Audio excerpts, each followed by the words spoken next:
በስመ አብ ወወልድ ወመንፈስ ቅዱስ አሐዱ አምላክ አሜን። በስመ አብ ወወልድ ወመንፈስ ቅዱስ አሐዱ አምላክ አሜን። በስመ አብ ወወልድ ወመንፈስ ቅዱስ አሐዱ አምላክ። ቅዱስ እግዚአብሔር፣ ቅዱስ ኃያል፣ ቅዱስ ሕያው፣ ቅዱስ ኤልሻዳይ፣ ቅዱስ አዶናይ፣ ቅዱስ ጸባኦት፣ ቅዱስ ያህዌ፣ ቅዱስ ኢየሱስ፣ ቅዱስ ክርስቶስ፣ ቅዱስ አማኑኤል። አቤቱ ሰማይና ምድርን የፈጠርክ ጌታ፣ የሚታየውን የማይታየውን ዓለም የመሰረት ቅድመ ዓለም የነበርክ አሁንም ያለ ዓለምንም አሳልፈ የምትኖር የዓለም አዳኝ የዓለም መድኃኒት መድኃኔዓለም ኢየሱስ ክርስቶስ ሆይ ሳይገባን እንደ ኃጢአታችን በበደላችን ብዛት ሳትመለከተን እንደ ምሕረትህ እንደ ቸርነት ብዛት ተመልክተን ቀኑን ባርከንና ቀድሰህልን በያልንበት ቦታ በሰላምና በጤና ውለን በሰላምና በጤና ለዚህ ሰዓት ያደረስከን በዚህ ሰዓትም ያሰባሰብከን እናመሰግናለን። ምስጋና ይሁን ለአብ፣ ምስጋና ይሁን ለወልድ፣ ምስጋና ይሁን ለመንፈስ ቅዱስ ዛሬም ዘወትርም ለዘላለሙ አሜን። ምስጋና ይሁን ለአብ፣ ምስጋና ይሁን ለወልድ፣ ምስጋና ይሁን ለመንፈስ ቅዱስ ዛሬም ዘወትርም ለዘላለሙ አሜን። ምስጋና ይሁን ለአብ፣ ምስጋና ይሁን ለወልድ፣ ምስጋና ይሁን ለመንፈስ ቅዱስ ዛሬም ዘወትርም ለዘላለሙ አሜን። አቤቱ ሰማይና ምድርን የፈጠርክ ጌታ፣ የሚታየውን የማይታየውን ዓለም የመሰረት ቅድመ ዓለም የነበርክ አሁንም ያለ ዓለምንም አሳልፈ የምትኖር የዓለም አዳኝ የዓለም መድኃኒት መድኃኔዓለም ኢየሱስ ክርስቶስ ሆይ እንደ ኃጢአታችን እንደ በደላችን ብዛት ሳትመለከተን እንደ ምሕረትህ እንደ ቸርነት ብዛት ተመልክተህ ቀኑን ባርከ ቀድሰ ሰላም አውለህ ለዚህ ሰዓት ያደረስከን በዚህ ሰዓትም ያሰባሰብከን እንዲሁም እንደ ምሕረትህ እንደ ቸርነት ብዛት ስለምንወዳት እናት ስለመብርሃን ስለ ሁሉ ቅዱሳንም ጸሎትና ምልጃ ብለህ ቀሪውን ጊዜያችን እንድትባርክልን ከርኩሳን መናፍስት ከዲያብሎስ ፈተናም እንድጠብቀን ኃይለ አጋንንት እንድታርቅልን ቅዱስ መንፈስንም እንድታሳድርብን በኃጢአታችን በበደላችን ብዛት ቅዱሱ ገናናው ስምን መጥራት ባይገባንም እንደ ምሕረትህና እንደ ቸርነት ብዛት እንዲያልን ወደ አንተ እንማጸናለን። አባታችን ሆይ በሰማያት የምትኖር ስምህ ይቀደስ፣ መንግሥትህ ትምጣ፣ ፈቃድህ በሰማይ እንደሆነች እንዲሁም በምድር ትሁን። የዕለት እንጀራችንን ስጠን ዛሬ፣ በደላችንንም ይቅር በለን እኛም የበደሉንን ይቅር እንደምንል። አቤቱ ወደ ፈተና አታግባን ከክፉ ሁሉ አድነን እንጂ መንግሥት ያንተ ናትና ኃይል፣ ክብር፣ ምስጋና ለዘላለሙ አሜን። እመቤታችን ቅድስት ድንግል ማርያም ሆይ በመልአኩ በቅዱስ ገብርኤል ሰላምታ ሰላም እንልሻለን። በሐሳብሽ ድንግል ነሽ፣ በሥጋሽም ድንግል ነሽ። የአሸናፊ የልዑል እግዚአብሔር እናት ሆይ ሰላምታ ላንቺ ይገባሻል። ከሴቶች ሁሉ ተለይተሽ አንቺ የተባረክሽ ነሽ፣ የማኅፀንሽም ፍሬ የተባረከ ነው። ጸጋን የተመላሽ ድንግል ሆይ ደስ ይበልሽ። ጸጋን የተመላሽ መመኪያችን ሆይ ደስ ይበልሽ። ጸጋን የተመላሽ አማላጃችን ሆይ ደስ ይበልሽ። ልዑል እግዚአብሔር ከአንቺ ጋር ነውና ከተወደደው ልጅሽ ከጌታችን ከመድኃኒታችን ከኢየሱስ ክርስቶስ ዘንድ ይቅርታንና ምሕረትን ለምኝልን ኃጢአታችንም ያስተሰርይልን ዘንድ ለዘላለሙ አሜን። በስመ አብ ወወልድ ወመንፈስ ቅዱስ አሐዱ አምላክ አሜን። ክርስቶስ ተንሥአ እሙታን በዐቢይ ኃይል ወሥልጣን አገዛዙ ለአዳም ሰላም እምይእዜሰ ፍስሐ ወሰላም። ዓለም የምትኖሩ የልዑል እግዚአብሔር ቤተሰቦች የተወዳጇ እናታችን የንጽሕተ ንጹሐን የቅድስተ ቅዱሳን የድንግል ማርያም የአስራት ልጆች የእልፍ አእላፋት ቅዱሳን መላእክት ቅዱሳን ነቢያት ቅዱሳን ሐዋርያት ቅዱሳን ጻድቃን ሰማዕታት ወዳጆች በወደደን እስከ ሞትም ድረስ ባፈቀረን በኃያሉ አምላካችን በመድኃኔዓለም በኢየሱስ ክርስቶስ ፍጹም ሰላም እንደምን አረፈዳችሁ? እንደምን ቆያችሁ? እንደምን አምላካችን በሰላምና በጤና ለዚህ ሰዓት አደረሰን አደረሳችሁ? አሜን። እግዚአብሔር ይመስገን ብለን ቅዱሱ ገናናው ስሙን ጠርተን እንድናመሰግነው የፈቀደልን ሰማይና ምድርን የፈጠረ ጌታ የሚታየውን የማይታየውን ዓለም የመሰረተ ቅድመ ዓለም የነበረ አሁንም ያለ ዓለምንም አሳልፎ የሚኖር የዓለም መድኃኒት መድኃኔዓለም ኢየሱስ ክርስቶስ ቅዱሱ ገናናው ስሙ ከባሕርይ አባቱ ከአብ ስም ከባሕርይ ሕይወቱ ከመንፈስ ቅዱስ ጋር በእልፍ አእላፋት ቅዱሳን መላእክት በጻድቃን ሰማዕታት እርሱ በፈጠረው ፍጥረታት አንደበት ሁሉ ከአጽናፍ እስከ አጽናፍ ለዘላለም የተመሰገነ ይሁን አሜን። ሁላችንም እጅግ አድርገን የምንወዳት የምናከብራት የምንገዛላት የልባችን ብርሃን የመንገዳችን ፋና የሕይወታችን ተስፋ እማምላክ ወላዲተ አምላክ ወለላይቱ ቅድስት ድንግል ማርያም ስሟ ከአጽናፍ እስከ አጽናፍ ለዘላለም የተመሰገነ ይሁን አሜን። እልፍ አእላፋት ቅዱሳን መላእክት ቅዱሳን ነቢያት ቅዱሳን ሐዋርያት ቅዱሳን ጻድቃን ሰማዕታት ሁሉም በየማዕረጋቸው ለዘላለም ክብራቸው ከፍ ከፍ ያለ ስማቸውም የተመሰገነ ይሁን አሜን። ወንድሞቼ እንኳን በዛሬቱ ቀን ታስበው ለዋሉ ቅዱሳን ለጻድቁ ለቅዱስ ካሌብ እንደዚሁም ለጻድቁ ለቅዱስ አሞኒዮስ ለእናታችን ለቅድስት ሳድሽ በዛሬቱ ቀንም በወርኃዊም ሆነ በዓመታዊ ታስበው ለዋሉ ቅዱሳን በሰላምና በጤና አደረሰን አደረሳችሁ አሜን። በእውነት የታላቁ ንጉሥ የጻድቁ የቅዱስ ካሌብ እንደዚሁም የጻድቁ አባታችን የታላቁ መስተጋድል የቅዱስ አሞኒዎስ የእናታችን የቅድስት ሳድዥ በዛሬቱ ቀንም በወርኃዊም ሆነ በዓመታዊ ታስበው የዋሉ ቅዱሳን ሁሉ ረድኤታቸው በረከታቸው በእኛ ላይ ለዘላለም ይደርብን። አሜነት። ወንድሞች እንደ እግዚአብሔር መልካም ፈቃድ የዛሬውን መርሃ ግብራችንን ጀምረናል። የዛሬው መርሃ ግብራችን የሚጀምረው እንደተለመደው ከስንክሳር ትምህርት ይሆናል ማለት ነው። የምናዳምጠውም ስንክሳር የነገውን የግንቦት 21ን ስንክሳር ይሆናል። ስንክሳሩን አዳምጠን እንመለስ። በስመ አብ ወወልድ ወመንፈስ ቅዱስ አሐዱ አምላክ አንድ አምላክ በሚሆን በአብ በወልድ በመንፈስ ቅዱስ ስም ግንቦት 21 በዚህች ዕለት አምላክን የወለደች እመቤታችን ቅድስት ድንግል ማርያም በደብረ ምጥማቅ በስሟ በተሰራች ቤተክርስቲያን ጉልላት ላይ በብርሃን መርከብ ተቀምጣ ፊቷ በግልጥ ስለመታየቱ የክርስቲያን ወገኖች ሁሉም ታላቅ በዓልን ያደርጋሉ። እርሷም በልጇ የመለኮት ብርሃን የተጎናጸፈች ናት። በዙሪያዋም የመላእክት ሰራዊት የመላእክት አለቆችም በየማዕረጋቸው ክንፋቸውን ዘርግተው ይቆሙ ነበር፣ ይጋርዷታልም። ሱራፌልም አጥንታቸውን ይዘው ለንግስናዋ ገናንነት ይሰግዳሉ። በየስግደታቸውም እንዲህ እያሉ ያመሰግኗታል። አብ በሰማይ ሆኖ ተመለከተ፣ እንዳንቺ ያለ አላገኘም። አንድ ልጁንም ልኮ ከአንቺ ሰው ሆነ። ሁለተኛ ሰማዕታትም በየማዕረጋቸው ረቂቃን በሆኑ ፈረሶቻቸው ተቀምጠው እየመጡ መጀመሪያ ቅዱስ ጊዮርጊስ ከአምባ ላይ ፈረሱ ወርዶ ይሰግድላታል። እንዲሁም ባልንጀሮቹ ሰማዕታት መጥተው ይሰግዱላታል። ከእርሱ በኋላ የሚመጣው በዱሪ ፈረስ የሚቀመጥ ይህ መርቆሬዎስ ነው።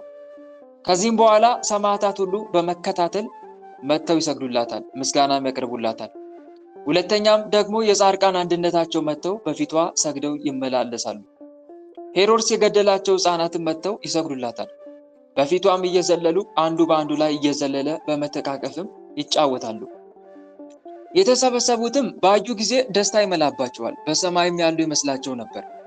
እናትና አባቱም የሞቱበት ቢኖር ወይም ከዘመዶቹ ወይም ባልንጀራው ቅድስት ድንግል እመቤቴ ሆይ እገሌን አሳየኝ ብሎ በሚለምናት ጊዜ ቀድሞ በነበረበት መልኩ ያን ጊዜ ታመጣዋለች። ደግሞ መሐረባቸውን ወደ ላይ ይወረውሩላታል። የወደደችውንም በእጇ ተቀብላ መልሳ ትጥልላቸዋለች። ለበረከትም በየጥቂቱ ይካፈሉታል። እንዲህም 5 ቀን ሁሉ ክርስቲያንም እስላሞችም አረማውያንም ያዩዋታል። ወደ ቤታቸውም ለመሄድ ሲሹ በፊቷ ሰግደው ይሰነባበቷታል። እርሷም ትባረካቸውና ይመለሳሉ። ለእግዚአብሔር ምስጋና ይሁን። እኛንም አምላክን በወለደች በእመቤታችን በቅድስት ድንግል ማርያም አማላጅነት ይማረን፣ በረከቷም ከኛ ጋር ይኑር ለዘላለሙ አሜን። ሰላም ለእለ ርእዩኪ ከመ አይነ ወለት ሀበ እማ መዋዕል ሐምስ እስከ ይፌጸማ ማርያም ንግሥት ውስተ ደብረ ምጥማቅ ከተማ ብፅዓት አዕይንት ዘነጸራኪ በግርማ ወብፁዓት አይጋር ቅድሜኪ ዘቆማ። በዚህችም ዕለት የከበረ አባት አባ መርትያኖስ አረፈ። ይህም አባት በልጅነቱ ከአንድ ቅዱስ የሆነ አረጋዊ አባት ዘንድ መንኩሶ ታላቅ ገድልን ተጋደለ። ከዚህም በኋላ ሐመረኖ ወደምትባል በቂሳሪያ ወዳለች ገዳም ሄደ። በዚያም እጅግ በጣም የበዛ ገድልን ተጋደለ። በጸሎት በጾም በስግደትም በሌሊትና በመዓልት በመትጋት እየተጋደለ 67 ዓመት በኖረ ጊዜ የገድሉና የትሩፋቱ ወሬ በቦታ ሁሉ ተሰማ። እነሆ አንዲት በክፉ ስራዋና በዝሙቷ የታወቀች ኃጢአተኛ መንዝራ ሴት ሰማች። ጽድቁንና ቅድስናውን በመናገር የሚያመሰግኑትን እንዲህ አለቻቸው፣ እናንተ ታመሰግኑታላችሁ፣ እርሱ የሚኖረው በዱር ነው፣ የሴት ገጽ ከቶ አያይም። እኔን ቢያይ ድንግልናውን አጥፍቼ ቅድስናውን ባረከስኩት፣ ትሕርምቱንም ባፈረስኩት ነበር። እነርሱ ግን ጥንክርናውን ስለሚያውቁ ተከራከሯት። ስለዚህም በመካከላቸው ክርክር ሆነ። ሄጄ ከኔ ጋር በኃጢአት ብጥለው ምን ትሰጡኛላችሁ አለቻቸውና ገንዘብ ሊሰጧት ተስማሙ። ያን ጊዜም ተነስታ ጌጦቿን ልብሶቿንና ሽቶዎቿን ያዘች። መልኳም እጅግ ውብ ነበረች። ፊቷንም ተከናንባ ጨርቅ ለብሳ ወደ በዓቱ ሄደች። ልብሷንና ጌጦቿንም ለብቻቸው በከረጢት አስራ ያዘች። ከበዓቱም ቅርብ በሆነ ቦታ ተሰውራ እስከሚመሽ ቆይታ የበዓቱን ደጃፍ አንኳኳች። አራዊት እንዲበሉኝ በውጭ አትተወኝ፣ እኔ መጻተኛ ነኝና መንገድንም ተሳስቼ ወደዚህ ደረስኩ አለችው።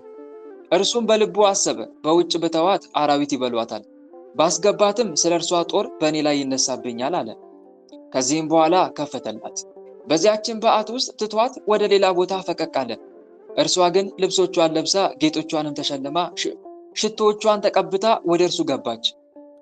ከእርሷ ጋርም እንዲተኛ ፈልጋ ከዚህ ማንም የሚያይን የለም አለችው። ቅዱሱም የሰይጣን ማጥመጃው እንደሆነች አውቆ ጥቂት ታገሽኝ፣ መንገድን እስካይ እግዚአብሔርን የማንፈራ ከሆነ እንደኛ ያሉ ሰዎችን ላንፈራቸው ይገባናል አላት።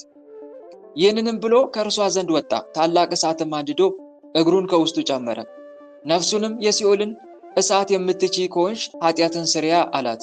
በዘገየ ጊዜ ወደ እርሱ ሄደች። በእሳት ውስጥም እግሩን ሲያቃጥል አይታው እጅግ ደነገጠች። ከእሳትም ውስጥ ጎትታ አወጣችው። ልቧም ወደ ንስሐ ተመለሰ። ልብሷንና ጌጦቿን ከላይዋ አውጥታ ጣለች። ከእግሩ በታች ሰገደች። ስለ ነፍሷ ድነትም እንዲረዳት ለመነችው። እርሱም ይህ ዓለም ፍላጎት ሁሉ ኃላፊ እንደሆነ ያስተምራትና ይመክራት፣ ልብ ያስደርጋትም ጀመር።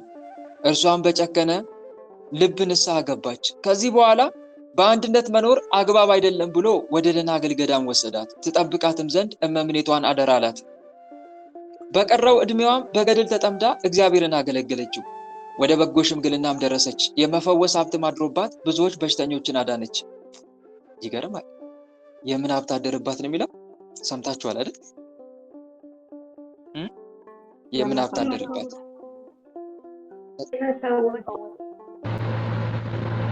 አስባችሁታል?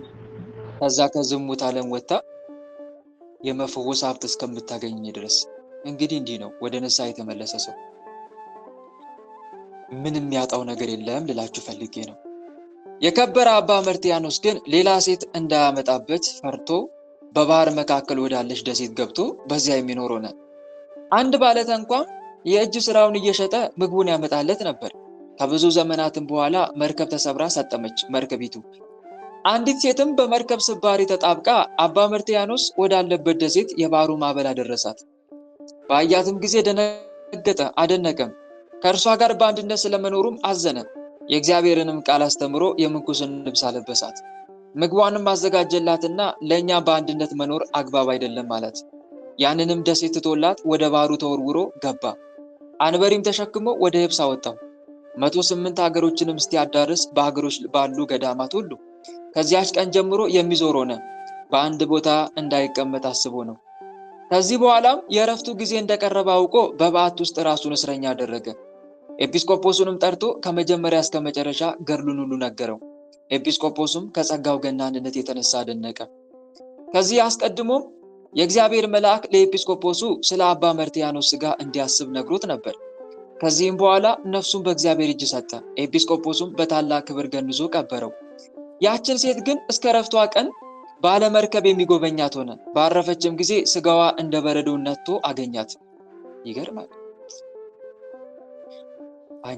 አንቺ ንሳ ዘማዊውን ድንግል ስለምታደርጊ የተመሰገንሽ ነው ያለው የቅዱስ አውግስቲን ቃል ትዝ አለኝ። ሥጋዋንም ወደ ሀገሩ ተሸክሞ ወስዶ ቀበራት። ለእግዚአብሔር ምስጋና ይሁን። እኛንም በቅዱሳን ጸሎት ይማረን፣ በረከታቸውም ከእኛ ጋር ትኑር ለዘላለሙ አሜን። ሰላም ለመርትያኖስ እምነጽሮ አንስት ዘጎየ ለአሌው ሰይጣን አመተ መክነየ አዘኪሮ ሁሎ አመለ እግዚኡ ጸለየ እስከ አውፃይከኒ ሀበ እረክብ ናህየ አይለፍከኒ ይቤ እሳተ ወማየ። በዚህችም ዕለት ከልጅነቱ ጀምሮ ተጋዳይ የሆነ አባ አሮን ሶርያዊ አረፈ። ለዚህ ቅዱስም የመፈወስና ድንቆች ታምራትን የማድረግ ሀብት ተሰጥቶታል። ይኸውም እንግዶች መነኮሳት ወደ እርሱ በመጡ ጊዜ የእርግብ ግልገሎችን አብስሎ አቀረበላቸው።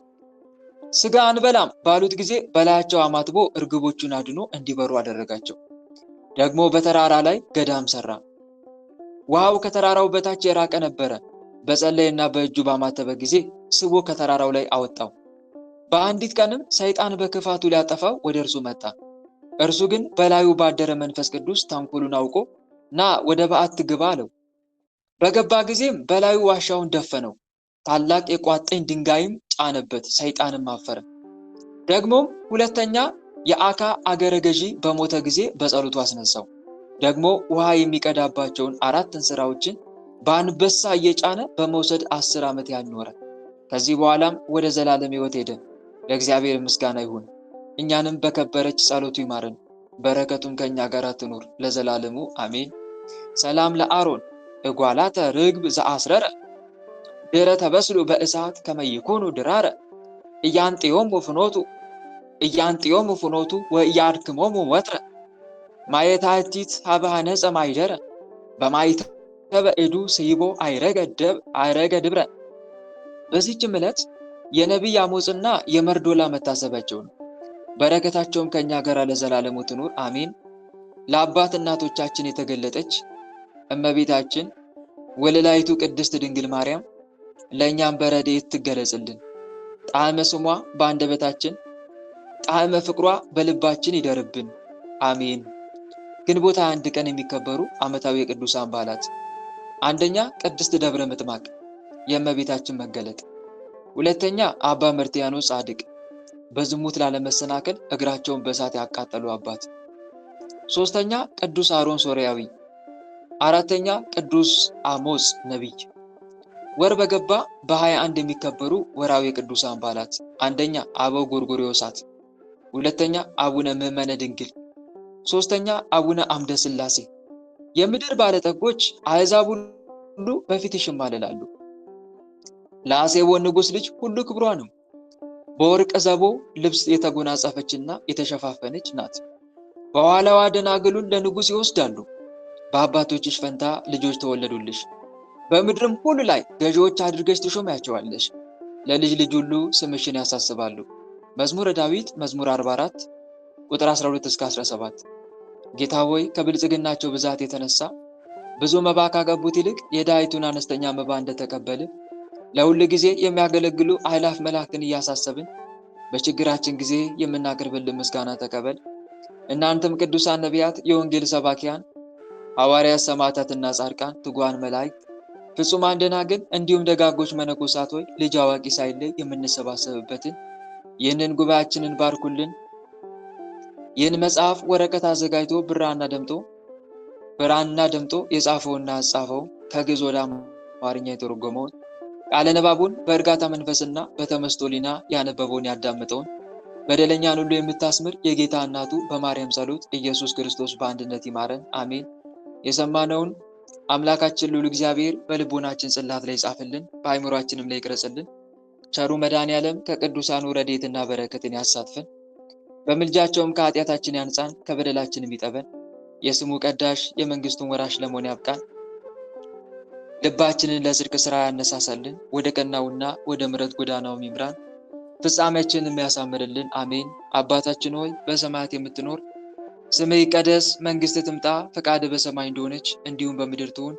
የዕለት እንጀራችንን ስጠን ዛሬ፣ በደላችንን ይቅር በለን እኛም የበደሉንን ይቅር እንደምንል፣ አቤቱ ወደ ፈተና አታግባን ከክፉ ሁሉ አድነን እንጂ መንግሥት ያንተ ናትና ኃይል፣ ክብር፣ ምስጋና ለዘላለሙ አሜን። እመቤታችን ቅድስት ድንግል ማርያም ሆይ በመልአኩ በቅዱስ ገብርኤል ሰላምታ ሰላም እንልሻለን።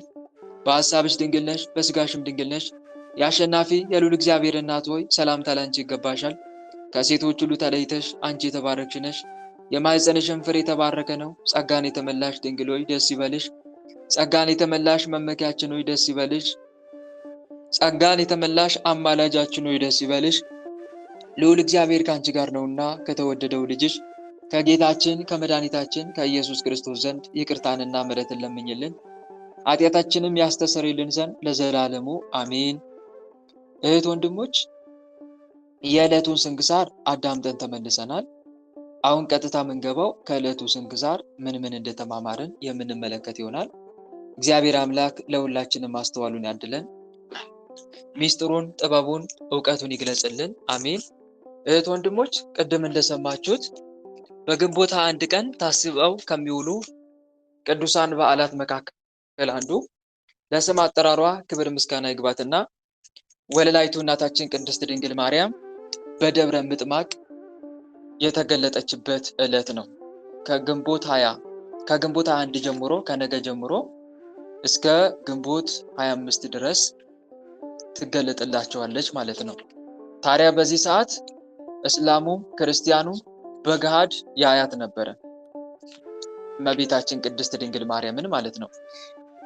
ወደ ዝርዝር ታሪኩ ስንገባ ደብረ ምጥማቅ ማለት ግብፅ ውስጥ በገምኑዲ አቅራቢያ የምትገኝ ገዳም ናት። ግብፅ ውስጥ በገምኑዲ አቅራቢያ የምትገኝ ገዳም ናት።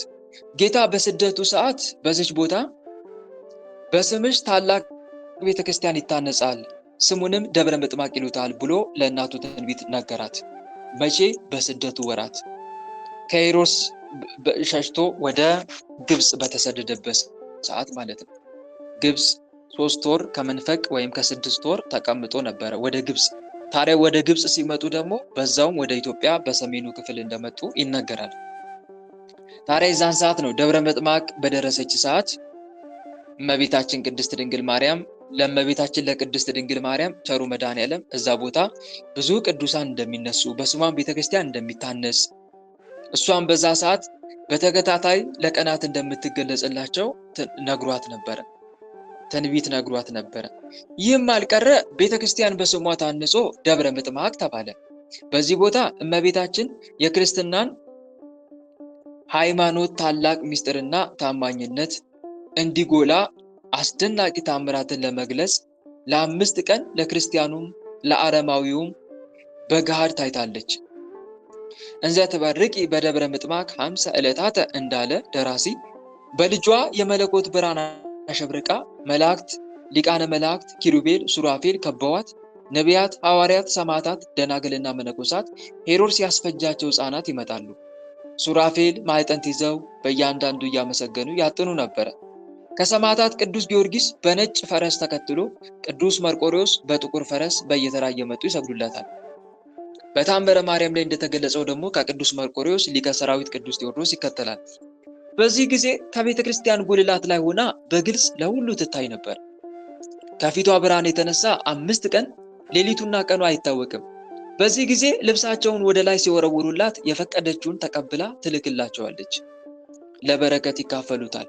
ከተሰበሰቡትም እስቲ እገሌን አንሽልኝ እያሉ ሲለምኗት አስነስታ በሕይወተ ሥጋ ታሳያቸው ነበር። እንዲህ የሆኑ በፍጹም ደስታ ይሰነብታሉ። ታዲያ ይሄ የበዓሉ መታሰቢያ ከግንቦት 21 ይጀመርና ግንቦት 25 ይፈጸማል ማለት ነው። እንግዲህ ወንድሞቼ እዚህ ጋር የምንረዳው ነገር ምንድነው? እመቤታችን ቅድስት ድንግል ማርያም ከግንቦት 21 ጀምሮ እስከ ግንቦት 25 ቀን ቸሩ መድኃኔዓለም ቃል ኪዳን እንደገባላት ትገለጽላቸው ነበር። መገለጽ ጀመረች፣ ለሁሉ ትታይ ነበር። የእሷ መገለጥ ግን ብዙ አሕዛብ ወደ ክርስትና እምነት እንዲመጡ ምክንያት ሆነ። ምክንያቱም እስላሙም አረማዊውም ሁሉም ነበረ በጋድ የሚመለከቷት። አይተዋት አይጠግቡም። እዛው የሚያድሩ አሉ፣ ተሰናብተዋት ደግሞ ወደ ቤታቸው የሚገቡም አሉ። ገና በዓሉ ከመድረሱ በፊት ገና ግንቦት 21 ከመድረሱ በፊት እንዳለ ከተማ ከትመው ነበረ ዙሪያውን በራውን የሚሞሉት የዓለም ሕዝብ በሙሉ የዓለም ሕዝብ እንዳለ ነው የሚመጣው። እና ደግሞ በየዓመቱ ይሄን ነገር ለማዕድ አድርጋ ነበር እመቤታችን። ለአንድ ዓመት ብቻ አይደለም የምትገለጠው፣ ወይም ደግሞ አንዴ አይደለም የተገለጠችው። በየዓመቱ በቃ ዓመት አልፎ ዓመት በተተካ በግንቦት 21 ጀምሮ እስከ ግንቦት 25 በተደጋጋሚ ትገለጥ ነበር እዛ ቦታ ማለት ነው። እና ታዲያ ሁሉም ሰው ይማጸናት ነበር። ግን መጀመሪያ ኪሩቤል እና ሱራፌል እየመጡ ያመሰግኗታል። ከነሱ ቀጥሎ ደግሞ ሊቀ ሰማዕታት እንዲሁም ሰማዕታት እየመጡ ያመሰግኗት ነበር፣ ስለ ክብሯ ማለት ነው። ከዛ በኋላ ሁሉን ነገር ይጠይቋት ነበር። እዛ ተሰብስበው የሚያዩት በሙሉ ሁሉንም ማንኛውንም አይነት ጥያቄ ይጠይቋት ነበር። ማይጠይቋት ጥያቄ የለም። ማይጠይቋት የሞቱትን አምጭልን፣ አዳምና ሔዋንን አሳይን፣ እስቲ ይሄንን ቅዱስ አሳይን። የማታመጣላቸው ቅዱስ የለም። የማታሳያቸው የሞተ ሰው የለም። የመጨረሻ እስቲ ልብስ ቀይረሽ አሳይንም ይሏት ነበረ። ባይገርማችሁ እስቲ ቅጠልያ ልብስ ታይተሽ፣ እስቲ እሳታማ ልብስ ለብሰሽ እና ሁሉንም ሲጠይቋት እሷ ያው ሁሉንም ጥያቄ ታሟላላቸው ነበር። የሚጠይቋትን ሁሉ እንደውም ታምረ ማርያም ላይ እንዳነበብኩት ከሆነ አንድ ሙስሊም ራሱ መጥቶ ይገርመኛል እኮ እየሮጠ መጣና በጉባኤው መሃል ላይ ጠየቃት። ምን ብሎ ነው? በሀገራችን የላም በሽታ ተከስቷል፣ የላም መቅሰፍት ወይም ደግሞ ቸነፈር ማለት ነው። እና እባክሽን ይሄንን በሽታ አቁሚልን ብሎ እሷ ዙሪያውን አራቱንም ዙሪያ አማትባ ባርካ ያንን የላም በሽታ አቁማው ነበረ። እና ይሄ ሁሉ ታምር ይደረግ ነበረ። ይሄ ብቻ አይደለም። እንደውም አዳምና ሔዋንን አምጭልን ብለዋት አዳምና ሔዋንን ካመጣችላቸው በኋላ ህዝቡ ምን ቢያደርግ ጥሩ ነው? አዳምና ሔዋንን መውቀስ ጀመረ። አዳምና ሔዋን በእናንተ የኃጢአት እኛ ተሰቃየን፣ ይኸው በእናንተ ምክንያት ከዓለም ወጣን፣ ይኸው ተሰቃየን፣ ጠፋን ስንቱ እያሉ በእነሱ ላይ ሲያማርሩ አዳምና ሔዋን አለቀሱ። አንገታቸውን ደፍተው አለቀሱ። ከዛ ከጉልላቱ እናንተ ኦርቶዶክሳውያን ክርስቲያኖች አዳምና ሔዋንን ልትነቅፏቸው አይገባም፣ እንዴት እነሱ እኮ ስሮቻችሁ ናቸው ብሎ እግዚአብሔር አምላክ ገስጿቸዋል። አዳምና ሔዋንን እነሱ እኮ መሰረቶቻችሁ ናቸው፣ የሰው ሁሉ ዘር መገኛ ማኑንና ብሎ በሚገባ ገስጿቸው ነበር። እነሱም ግንባራቸውን አስደፍተው መሬት ሰግደው ከእግዚአብሔር አምላክ ይቅርታን እስኪያገኙ ድረስ ተማጽነው ነበር። እውነት ነው ወንድሞች፣ አሁን እኮ ሰው የሚጠየቀው በአዳም ኃጢአት ነው እንዴ? በአዳምና በሔዋን ኃጢአት ነው የምንጠየቀው አይደለም። ሁሉም ሰው ካሁን በኋላ እኮ በየራሱ ኃጢአት ነው የሚጠየቀው እንጂ በአዳምና በሔዋን ኃጢአት አይደለም። እንደውም የሆነ ይሄንን በማስመልከት አንድ የሚነሳ ታሪክ አለ። አንድ የሚነሳ እንደዚህ አባባል አለና አንድ ሰውዬ ነው አሉ ዛፍ ይቆርጥ ነው እንጨት ይፈልጣል። እንጨት ሲፈልጥ ወይ አዳም እያለ ይፈልጣል። ይህንን ቀልድ ማን ነበር የተናገረው? መምህር ምህረተአብ ነበረ ሲያስተምር በመሀል ሰምቼው ነበረ። ለአሕዛብ ምላሽ ሲሰጥ ማለት ነው። ወይ አዳም እያለ እንጨት ይፈልጣል። ከዛ አንድ ሀብታም ሰውዬ ባጠገቡ ሲያልፍ አንተ ምን እያልክ ነው ይለዋል። ወይ አዳም ነው አለ። ወይ አዳም ምን አደረገ እንዴ? በሱ ምክንያት ነዋ ወደዚህ ምድር መጥቼ ፍዳይን የምቀበለው አለ። ወይ አዳም እሺ ትላለህ፣ ችግር የለውም አለው። ችግር የለም ወይ አዳም ማለትን ትቀጥላለህ፣ ግን ና አለውና የሚገርም ቤት ውስጥ አስገባው። አይቶት በህይወቱ አልሞ ማያውቀውን የሚገርም ቤት ውስጥ አስገብቶት የሚገርም ምግብ እየመገበው ማኖር ጀመረ። እሱ ማለት ነው የሚለብሰው ልብስ ልዩ ነው፣ የሚበላው ልዩ ነው፣ የሚጠጣው ልዩ ነው፣ የሚኖርበት ብቻ በአጭሩ በቃ እዚህ ዓለም ላይ ያለ የሚባለውን ምቾት ሁሉ ሰጠውና በል እንግዲህ እኔ አሁን ሌላ ቦታ ሊሄድ ነው፣ ሌላ ቦታ በስራ ምክንያት ለአመታት ያክል ቆይቼ ልመጣ ነው እና እቺን ብልቃት ትታያለች አለው። የሆነ ብልቃት አየው። ብልቃቲቱ ባዶ ናትና ትታያለች አለው። አዎ ተከርናለች። እቺን ብልቃት እንዳትከፍታት አለው። የሰማችሁ ነው? ምን እንዳታረግ? እቺን ብልቃት እንዳትከፍታት አለው። እሺ አልከፍትም አለ። አልከፍትም ችግር የለውም አለ። ያ ውጭዋ ሽፍን ነው፣ የሆነ አታሳይም፣ እንደ ብርጭቆ ነገር ግልጥ አይደለችም። ውስጧ ግን የሆነ ነገር ተቀምጧል። ግን እንዳትከፍታት አደራለሁ። እሺ አልከፍትም ችግር የለውም እንዳዘዝከኝ አደርጋለሁ አለው። ከዛ ሰውየው ሄደ። ከዛ በኋላ በቃ ይሄ ሰውዬ የሚበላው አለው፣ የሚጠጣው አለው፣ ሁሉ ነገር ምንም የሚያጣው ነገር የለም ባጭሩ።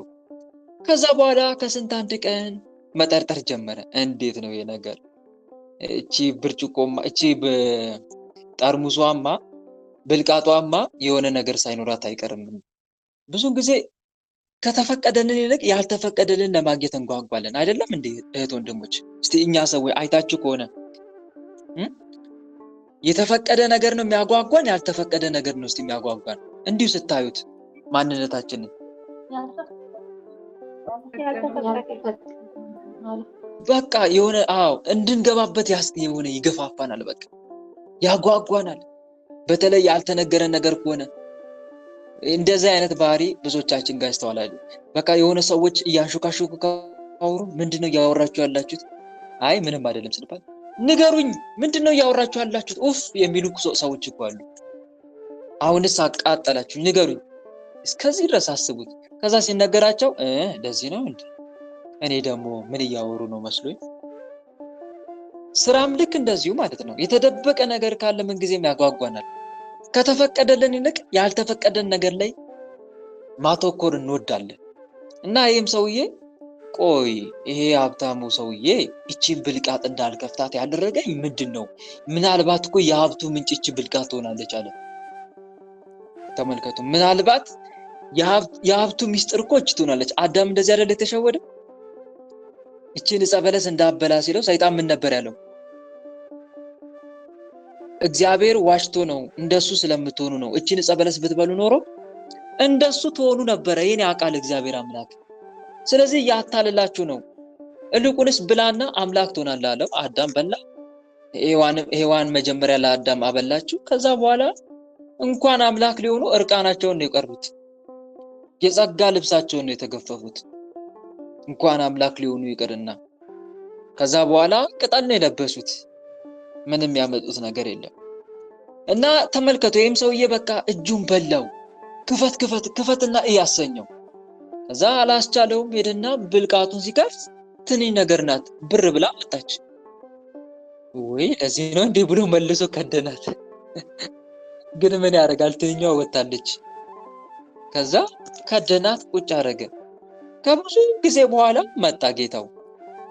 እሺ አንተ እንዴት ነው አለው። ደህና ነኝ፣ መልካም ነው አለ። ሁሉም ነገር ሰላም? አዎ ሰላም ነው፣ ምንም የተነካካ ነገር የለም። እርግጠኛ ነህ? አዎ። እሺ እችን ነገር አልከፈትካትም? አዎ አልከፈትኳትም። ጭራሽ አላየኋትም። አላያትም? እርግጠኛ ነህ? አዎ። እሺ አምጣት እስቲ ብልቃጧን። ከፍቶ ሲያት የለችም። በል አምጡ። አካፋውን፣ ዛፒያውን፣ ሁሉ ነገር አመጣ። እንትኑን ፋሱን ሁሉ ሰጠውና በለ አሁን ሂድና ቀጥ ብለህ ፍለጥ። አሁን ወይኔ አዳም እያልክ አይደለም መፍለጥ ያለብህ፣ ወይኔ እያልክ ፍለጥ አለው ይባላል። እውነት ነው። ከዛ በኋላ ሰውየው ወይኔ እያለ መፍለጥ ጀመረ ማለት ነው። ምክንያቱም ይሄ ሁሉ ችግር የደረሰበት በራሱ ስለሆነ ማለት ነው። በራሱ አሁንም እኛም የምንጠየቀው በራሳችን እንጂ በአዳም ኃጢአት አይደለም። በአዳም ኃጢአት የመጣውን ሞትማ እግዚአብሔር አምላክ ክርስቶስ በተዋህዶ ሥጋ ሰው ሆኖ በሞቱ አጥፍቶታል። በክርስቶስ ኢየሱስ ስላሉ አሁን ኩነኔ የለባቸውም ያለው ቅዱስ ጳውሎስ ከዛ አንጻር ነው። ሮሜ 3 ላይ አሁን ኩነኔ የለባቸው ማለት በመጀመሪያ በሰሩት ኃጢአት በአዳምና በሔዋን በመጣው ሞት አማካኝነት አንሞትም ነው። ያ ሞት ቀርቷል። አሁን በቃ በክርስቶስ ሕያዋን ሆነናል ነው። በዛ በአዳም ኃጢአት አንጠየቅም ከእንግዲህ። ይህንን ከማስመልከት አንጻር ነው። እና እነኚህም ሰዎች አዳምና ሔዋንን በሚወቅሷቸው ሰዓት እግዚአብሔር አምላክ ገሰጻቸው። እንዴት ትወቅሷቸዋላችሁ? እነሱ እኮ መሰረቶቻችሁ ናቸው። ሁሉም ሰው እኮ ሁሉም ዘር የተገኘው እኮ ከነሱ ነው ብሎ እግዚአብሔር አምላክ ገሰጻቸው። ከዛ ይቅርታ ጠይቁ። ዞሮ ምን ለማለት ፈልጌ ነው ይሄ ሁሉ ያመጣሁላችሁ? እመቤታችን ቅድስት ድንግል ማርያም በዛ ለተሰበሰቡ ሰዎች ማታሳያቸው ነገር የለም ልላችሁ ፈልጌ ነው። አዳምና ሔዋንን ሳይቀር ሁሉንም ታሳያቸው ነበር። ከዛ በኋላ እንደዚህ ሌላው ደግሞ ማረብ ሁሉ ይጥሉላት ነበር፣ በእጇ ነክታ ከዛ እንድትጥልላቸው ማለት ነው። ሁሉም ማረባቸውን የወረውሩላት ነበር። እመቤታችን የልባቸውን ንጽህና የተመለከተች የወደደችለትን ትይዝ ነበር። ሁሉንም አትይዝም፣ ግን የወደደችለት ሲባል ልቡ ንጹህ የሆነ ሰው እኮ ማለት ነው። ቂም የሌለው። በነገራችን ላይ ወንድሞች በመብራን ዘንድ መወደድ ትፈልጋላችሁ? በመድኃኒዓለም በልጇ ዘንድ መወደድ ትፈልጋላችሁ? እንግዲያውስ ቂመኛ አትሁኑ። በተለይ እንደ ቂመኛ ሰው የሚጠላ አለ እንዴ? እንደ ነገረኛ ክፋት ሰው። ትናንትና የአባ እንድሪያስ መንፈሳዊ ፊልም እያየው ነበር። የአባ እንድሪያስ አይታችሁታል? እሱ መንፈሳዊ ፊልም አላያችሁ? እስቲ ያየ ሰው ይሁትማ። እኔ አልጨረስኩትም፣ ዛሬ ነው የምጨርሰው ለእግዚአብሔር መልካም ፈቃድ ከዚህ ስወጣ። እና በጣም ደስ የሚል መንፈሳዊ ፊልም ነበር። እና መምህሩ ለልጁ ዮሴፍ ሲናገረው ስለ ክፋት ሲናገር በክፉዎች ምክር ያልሄደ እያለ መዝሙረ ዳዊት ሲያስጠናው ክፋት ማለት ምን ማለት ነው ብሎ ጠየቀ። ክፋት ማለት ሁለት ፊት ያለው ሰው በአንደኛው በፊት ያዋርዳል፣ በጀርባ ደግሞ በፊት ይስቅልሃል፣ በጀርባ ደግሞ ያዋርዳል። እንደዚህ አይነት ሰው በፈጣሪ ዘንድ አይወደድም። እቺን ቃል ያገኘኋት ከአባ እንድሪያስ መንፈሳዊ ፊልም ላይ ነው። እና ብትመለከቱት ብዙ ትምህርት ታገኛላችሁ። እና ምን ለማለት ፈልጌ ነው? እንደዚህ አይነት ሰው አይወደድም በማዘንድ በመድኃኒዓለም ዘንድ። ከፊት ለሰው እየሳቀ ከኋላ ደግሞ የሚጎዳ። ከፊት እኮ ይስቅላችኋል፣ በቃ ሰላም የሚመስላችሁ ጥርሱን ያሳያችኋል፣ ከኋላ ደግሞ ለእናንተ ጉድጓድ ይመስላል። ጉድጓድ መጽሐፈ ምሳሌ ምዕራፍ 26 ቁጥር 27 ላይ ስለ እንደዚህ አይነት ሰው ምን ይላል መሰላችሁ? ጉድጓድን የሚምስ ይወድቅበታል፣ ድንጋይንም የሚያንከባልል ይገለበጥበታል ይላል። በጣም የተወደደ ሰው ማለት ልቡ ንጹህ የሆነ ሰው። ልበ ንጹሖች ብፁዓን ናቸው እግዚአብሔርን ያዩታል እኮ ተብሎ የተጻፈው ከዚህ አንፃር ነው። ማቴዎስ ወንጌል ላይ ተመልከቱ፣ ምዕራፍ 5 ቁጥር 3 ላይ ልበ ንጹሖች ብፁዓን ናቸው እግዚአብሔርን ያዩታል። ሁልጊዜ ልቡ ንጹህ የሆነ ሰው እግዚአብሔርን በተደጋጋሚ ያየዋል። ንጹህ ልብ ያለው ሰው ሽልማቱ እግዚአብሔርን ማየት ነው። አያስቀናም? እግዚአብሔርን ማየት።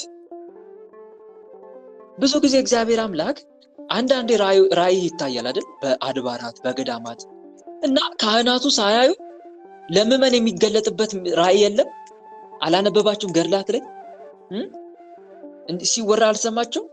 ካህናት እያሉ አስቡት፣ የሚጠበቁ ሰዎች እያሉ ለሌላው ለተራው ምዕመን ራእይ የሚገለጥበት ጊዜ አለ።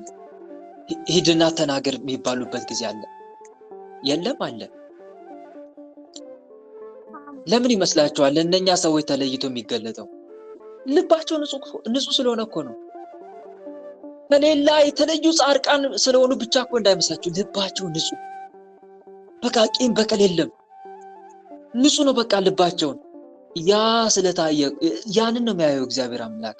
ልጄ ሆይ ልብን ስጠኝ፣ አይኖችን መንገዴን ውደዱ ብሎ የሚተናገረው ከዚህ አንፃር ነው። መጽሐፈ ምሳሌ ላይ ምዕራፍ 23 ቁጥር 6 ልጄ ልብን ስጠኝ እና እህቶቼ ወንድሞቼ አደራ እንደው ከኃጢአት እንኳን መውጣት ቢያቅታችሁ ልባችሁን አታቆሽሹት በቂም በክፋት። በቃ ልባችሁም ሐሳባችሁም ንግግራችሁም አንድ ይሁን ለሰው። በልባችሁ ያደባችሁ በአፋችሁ ደግሞ ሌላ ነገር አትናገሩ። እንደዚህ አይነት ነገር እግዚአብሔር እንዴት እንደሚጸየፈው ባለፈው ነግራችሁ አይደል? ትንቢተ ኤርምያስ ምዕራፍ 19 ቁጥር 9 ላይ ሰው በልቡ ያደባል፣ ሰው ከባልንጀራው ጋር በሰላም ይናገራል፣ በልቡ ግን ያደባበታል። በእውኑ እንደዚህ ባለ ነገር ላይ አልቀስፍምን ይላል እኮ እግዚአብሔር አምላክ። ነፍሴስ እንዲህ ያለውን ነገር አትጸየፍምን ይላል። እንዲህ ያለውን ነገር ነፍሴስ አትጸየፈውምን? እውነት ነው፣ ይጸየፋል እግዚአብሔር አምላክ። እና እንደው በኪዳነ ምሕረት አደራ እንደው ከኃጢአት መውጣት አቅቷችሁ ሊሆን ይችላል። እሱ ደስ የሚያሰኘውን ስራ መስራት አቅቷችሁ ሊሆን ይችላል። ቢያንስ ግን ቂመኛ አትሁኑ። ቂመኛ ግን አትሁኑ። ቂመኛ ሰው ስጋ የለበሰ ሰይጣን ነው። የእውነት ስጋ የለበሰ ሰይጣን ነው። እኔ አይደለም ያልኩት፣ አባቶቻችን ናቸው ቅዱሳን አበው። ቂመኛ ሰው ስጋ የለበሰ ሰይጣን ነው። እና እመቤታችን ለወደደችው ሲባል እኮ ልቡ ንጹህ ለሆነ ሰው ማለት ነው። ልቡ ንጹህ ለሆነ ሰው እና አንድ ምን ማለት ግን ልብ እንዴት ነው የሚቆሽሸው? ልብ እንዴት ነው የሚቆሽሸው? የሰው ሁሉ ልብ ክፉ ሆኖ ነው የተፈጠረው? ክፉ ሆኖ ነው የተፈጠረው? አይደለም። ልብን ለማንጻት ከፈለክ ወንድሜ ገድላትን አንብብ፣ ቅዱሳት መጽሐፍትን አንብብ። በተለይ ገድል በእውነት ልብ ፒውር ነው የምትሆነው። በጣም እየጠራሽ ነው የምትመጣው፣ ከወርቅ ይልቅ እየነጻች። ሌላው ደግሞ አልቅስ። በፈጣሪ ፊት ስትጸልይ አልቅስ፣ እንባ እያፈሰስክ ጸልይ። እንባ ልብን ያነጻል። እንባ ምንን ያነጻል አልኳችሁ? ምን ያነጻል? ልብ በጣም ነው የሚያነጻው። እያለቀሱ መጸለይ፣ ኃጢአትን እያሰቡ መጸለይ በጣም ልብን ንጹህ ያደርጋል። የክርስቶስን መከራ እያሰቡ ማልቀስ በእውነት በጣም ልብን ያጠራል። ልበ ንጹሖች ብፁዓን ናቸው ሽልማታቸው እግዚአብሔርን ያዩታል። እግዚአብሔርን ማየት ነው የልበ ንጹህ ሽልማቱ። እና እመቤታችን ለወደደችው መሐረቡን ትይዝለታለች ማለት ይሄ ነው። እንደውም ይገርማቸዋል፣ የእመቤታችን ታምር ሳነብ ነው ያገኘሁት። እና ብዙ ሰዎች መሐረብ ይጥሉላት ነበር። የአንዳቸውንም አንድ ሰሞን አላነሳችላቸውም፣ አልያዘችላቸውም። አንዲት ተጋፍታ መጣች መሐረቧን ይዛ። እንደውም እመቤቴ ከያዘችልኝ ብላ እኮ ነው። ምስኪን እየተጋፋች መጣች። ሁሉም ይጋፋታል። አንቺ አትርገጨኝ ወደዛ ሂጂ እያሏት ይጋፋታል። እሷ ደግሞ አንዴ እየወደቀች አንዴ እየተነሳች እንደምንም ተንደርድራ እመቤታችን ያለችበት ቦታ ደረሰች። ከዛ በኋላ የአቅሟን ያክል መሐረቧን ስትወረውር እመቤታችን የሌሎችን ትታ ችላ ብላ የእሷን ያዘችላት። አይገርም? የእሷን ያዘችላት። እና አስቡት፣ ልባችን ንጹህ ካልሆነ እግዚአብሔርን አናገኘውም። ልቡ ንጹህ የሆነ ሰው ብቻ ነው እግዚአብሔርን ሊያገኘው የሚችለው። እና አንድ የምንማረው ትምህርት ይሄ ነው። በእውነት የእመቤታችን ረድኤትና በረከት ይደርብን። አሜን። እመቤታችን ታዲያ መገለጽ ትጀምር ነበረ። እንደዛ እየተገለጸች ስትመጣ በኋላ እያደረ ሰዎቹም ተላመዱ፣ መደፋፈር ጀመሩ። አንድ ሰሞን በጣም በቃ ራሳቸውን ከኃጢአት ሁሉ ፕሮቴክት አድርገው ጠብቀው ነበር የሚኖሩት። ከዛ ቀስ እያለ ምን ተፈጠረ መሰላችሁ? ሙስሊሞች ግብፅ ሀገር ውስጥ ሙስሊሞች በጣም በዝተው ነበረ። በጂሃድ ዓለምን አጥለቅለቀው ነበረ። ሙስሊሞች። ኢትዮጵያ ብቻ ነው ጂሃድ ያልተደረገው እንጂ እንዳለ ዓለም ላይ ጂሃድ ተደርጎ ነበር። ታዲያ ግብፅ ውስጥም ልክ እንደዛው መጡና ግብፅን ኮንትሮል አደረጓት። ከዛ በኋላ ሙስሊሞች ይሄን ያያሉ። ሲያዩ በቃ አይናቸው ደም ይቀላል። እመቤታችን ስትገለጥ በቃ የዋው ሙስሊም አለ አይደል? ክፋት የሚያስቡ ሳይሆን የዋው እየመጣ ያያታል። አይቷት አይጠግብም። ከዛ በኋላ በቃ እኔ ክርስቲያን ሆናለሁ ይላል። እኔ ክርስቲያን ሆናለሁ ብሎ በቃ በየዓመቱ የጉድ አዛብ ነው የሚጠመቀው። የጉድ አዛብ። ይሄን ሲያዩ ሙስሊሞች አሃሃ እኛ እንዴ ብቻችን መቅረታችን አይደለም እንዴ አሉና ተነሳሱ። ከዛ በኋላ እንደውም እኮ ይገርማቸዋል። መሐመድን ሁሉ አሳይን ብለዋት ነበር። ታምረ ማርያም ላይ ተጽፏል እኮ ይሄ ሁሉ የሆነ ታምረ ማርያም ላይ ተጽፏል። አሳይን ሁሉ ብለዋት የኛ ነብይ የኛ ውዱ ነብይ እያሉ ሲያከባብሩት እስቲ አሳይን ሁሉ ብለዋት እንዴት በተዋረደ መልኩ ግመል እየጎተተችው አሳይታቸዋለች እኮ እመቤታችን ቅድስት ድንግል ማርያም። ያውም አንገቱ ላይ እባብ ተጠምጥሞ መላእክት ጽልመት ከፊትና ከኋላ ሆነው እየደበደቡት አሳይታቸዋለች። ይሄ ሁሉ ታምረ ማርያም ላይ ተጽፏል በግልጽ ስለ ደብረ ምጥማቅ ታሪክ። እና አስቡት። በኋላ በቃ አይናቸው ደም ቀላ፣ ጥርሳቸውን ነከሱ። ከዛ በኋላ የሀገሪቱ መንግስት እንግዲህ አህዛብ ነው ሙስሊም ነው እንግዲህ ብለው ተነጋገሩ። ከዛ በኋላ በቃ ቤተክርስቲያኗን ለማፍረስ ተማማሉ። እንደውም በቁጣ አነሳሱት ንጉሱን። ከዛ በኋላ በቃ ቅናት ይዟቸው ቤተክርስቲያኗን ለማፍረስ ተነሳሱ። ክርስቲያኖቹ በመጠን ያው አነስተኛ ስለሆኑ እባካችሁ አታፍርሱብን እባካችሁ ብለው ብር ሁሉ ሊሰጧቸው ሁሉ እየተከታተሉ ነበር። ብር እንሰጣችኋለን የምትፈልጉትን በዚህ ምንም እየተቻኮሉ ነው ያፈረሱት። ግን የተፈረሰችው አህዛቦቹ ኃይለኛ ስለሆኑ እንዳይመስላቸው የእግዚአብሔር ፈቃድ ስለሆነ ነው። ምክንያቱም ህዝቡ በኃጢአት አስቸግሮ ነበር። ይሄን ደግሞ እመቤታችን ራሷ ናት የተናገረችው። አልመለስም አለ። በቃ ኃጢአትን ተላምዶ ህዝቡ አስቸገረ። ከዛ በኋላ በቃ እግዚአብሔር አቆመ። ያንን ቸርነቱን በእናቱ በድንግል ማርያም የሚገልጸውን ቸርነቱን አቆመ። አህዛብ ተነሳሱ። ከዛ በኋላ በቃ እየተቻኮሉ ነው ተሯሩጠው ከመንግስት ፈቃድ አግኝተው አፈረሷት። እንደው በዛ ዘመን የነበሩት አጼ ዘርዓ ያዕቆብ ነበሩ። አጼ ዘርዓ ያዕቆብ ኢትዮጵያዊ በጣም ተናደዱ።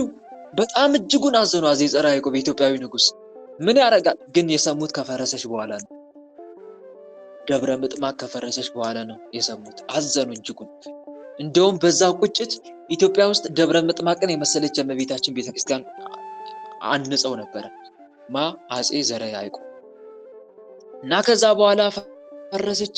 ህዝቡ አለቀሰ። ክርስቲያኑ ደም እንባ ነው ያለቀሰው። ወይኔ እመብርሃን ምን ነው ተለየሽን ሁሉ እያሉ አለቀሱ። እውነት ነው፣ በጣም ያንገበግባል። ከዛ በኋላ አህዛቡ በቃ ደነፉ።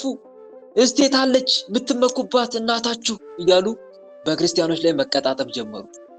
የታለች እስቲ እንደው ቤቷን አታድንም ነበረ እያሉ መቀጣጠብ ሲጀምሩ እመቤታችን በዛቸው ሌሊት ከንጉሱ ጀምሮ ለሁሉም በአንድ ሌሊት ራእይ ታየቻቸው። ስሙ እኔ ቤተ መቅደስ እንዲፈርስ ያደረኩት ስለ ልጆቼ ኃጢአት እንጂ እናንተ ኃያላን ስለሆናችሁ አይደለም፣ ደግሞ በቀሌን ታያላችሁ ብላ በዛቸው ሌሊት ራእያቸውን ተነጋገሩ። ጠዋት ሲነጋ በአሰቃቂ ሞት ነው የሞቱት ሁሉም ከንጉሱ ጀምሮ ማለት ነው። በአሰቃቂ ሞት ሞቱ። ግን ደብረ ምጥማቅ ፈርሳ ቀረች። ፈርሳ ቀረች እና ይሄን ይመስላል ባጭሩ። ስለ ደብረ ምጥማቅ ይሄን ያክል ከተነጋገርን ይበቃል። እንደውም ልጨምር ትንሽ ስለ ደብረ ምጥማቅ አንድ የሆነ ታሪክ ነበረ። እንደውም ሁለት አሕዛብ ነበሩ። ወደ ደብረ ምጥማቅ ሲሄዱ ቤተክርስቲያኗ ፈርሳ ከሩቅ ያያሉ። እንደውም ማደሪያ ሁሉ አጥተው ና እስቲ እዛ እንደር ይባባላሉ። አሕዛቦቹ ሙስሊሞቹ ማለት ነው። እንዴ እኛ ከሷ ምን አለን እያለ አንዱ ይጠይቀዋል። እንዴ እኛ በሷ ምን ችግር አለን? ለማደሪያ ቦታውን ፈልገን ነው ብለው እዛው ማደር ሲጀምሩ የቅዱሳን መላእክት ምስጋና እንደሰሙ እመቤታችን ወርዳ ልጆቻቸውን ሁሉ ጠርታ አሊና መሐመድ ይባላሉ። እንደውም ስማቸው የልጆቹ የአሕዛቦቹ ልጆች እንደውም ስም አውጥታላቸው። አንተ ማን ነው ስም? እኔ መሐመድ ይባላለሁ። ሚካኤል ይባል። አንተስ? እኔ አሊ ይባላለሁ። ጊዮርጊስ ይባል ብላ ስም አውጥታላቸው። ለምንድነው በልጅ እምነት ማታምኑት? ለምንድነው ማትጠመቁት ብላ ገሰጸቻቸው እነኛን አሕዛብ። እመቤታችን ሆይ እኛ እውነተኛው እምነት ክርስትና እንደሆነ መች አወቅን አሏት። እውነተኛው እምነት እንደሆነ ክርስትና እንደሆነ መች ተገለጠልንና ብለው በፊቷ እየሰገዱ ካሁን በኋላ ግን ክርስቲያኑን እንደምንጠመቅ ቃል እንገባልሻለን አሏት። እሺ ተጠመቁ ብላ ስትለቃቸው ልትሄድ ስትል እነኚህ ሁለቱ ልጆች ማንና ማን ነበር ያልኳችሁ? ከሰማችሁኝ እስቲ ሚካኤልና ጊዮርጊስ። የመጀመሪያው ስማቸው ማንና ማን ነበር? መሐመድና ሚካኤል።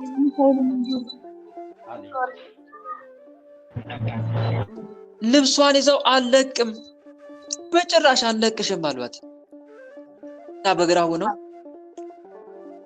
ይሰማቸዋል ድምጼ?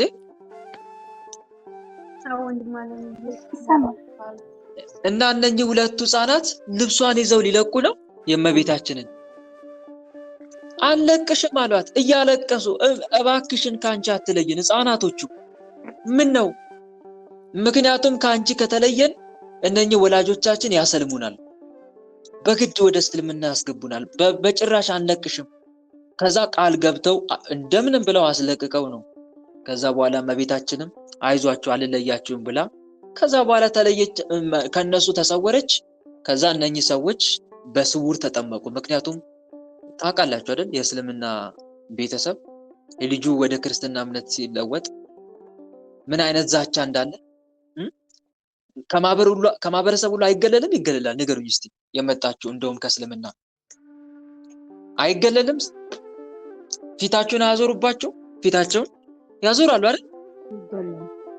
አባት ተነስቶ ካልገደልኩሽ ይላል ልጅን እና እንደዛ እስከ መግደል ድረስ ይደርሳሉ። የታወቀ ነው። አንቺን ገድዬ ልጅ ከፈረች ከመባል ይልቅ አንተን ገድዬ ወይም አንቺን ገድዬ ብዋረድ ወይም ደግሞ ልጁን ገደለ ብባል ይሻላል ብለው ነው የሚያስቡት። እና አስቡት እስከዚህ ድረስ እምነታቸውም ደግሞ ይፈቅዳል ከእምነቱ የወጣ ሰው እንዲገደል ማለት ነው። አስቡት። እና ይሄ ስላለ በስውር ሄደው ተጠመቁ። ከዛ በኋላ እምነታቸውን መሰከሩ፣ በሰማዕትነት አረፉ።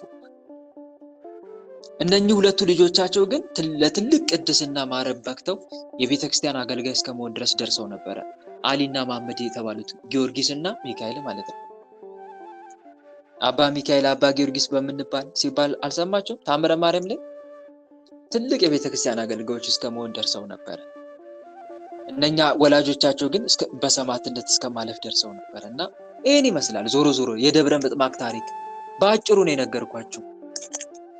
ታዲያ ከነገ ጀምሮ ከግንቦት 1 ጀምሮ እስከ ግንቦት 5 ድረስ እመቤታችን የተገለጠችበት ይታወሳል። ደብረ ምጥማቅ ብላ ቤተክርስቲያን ታከብራለች የእመቤታችንን በዓል። በእውነት የእመቤታችን ረድኤትና በረከት በሁላችንም ላይ ይደርብን፣ አሜን። በእውነት እህት ወንድሞች እኛም በንጹህ ልባችን ከጠየቅናት እኮ ለእኛም ትገለጣለች። አትገለጥም? አትገለጥም? እህት ወንድሞች ከኃጢአት ከራቅን፣ ንጽህናን ገንዘብ ካደረግን፣ ከቂም ከበቀል ከራቅን፣ በንጹህ ልባችን ውዳሴዋን የምናደርስ ከሆነ አርጋኖኗን የምንጸልይ ከሆነ አትገለጥም? ትገለጣለች። የእውነት ትገለጣለች፣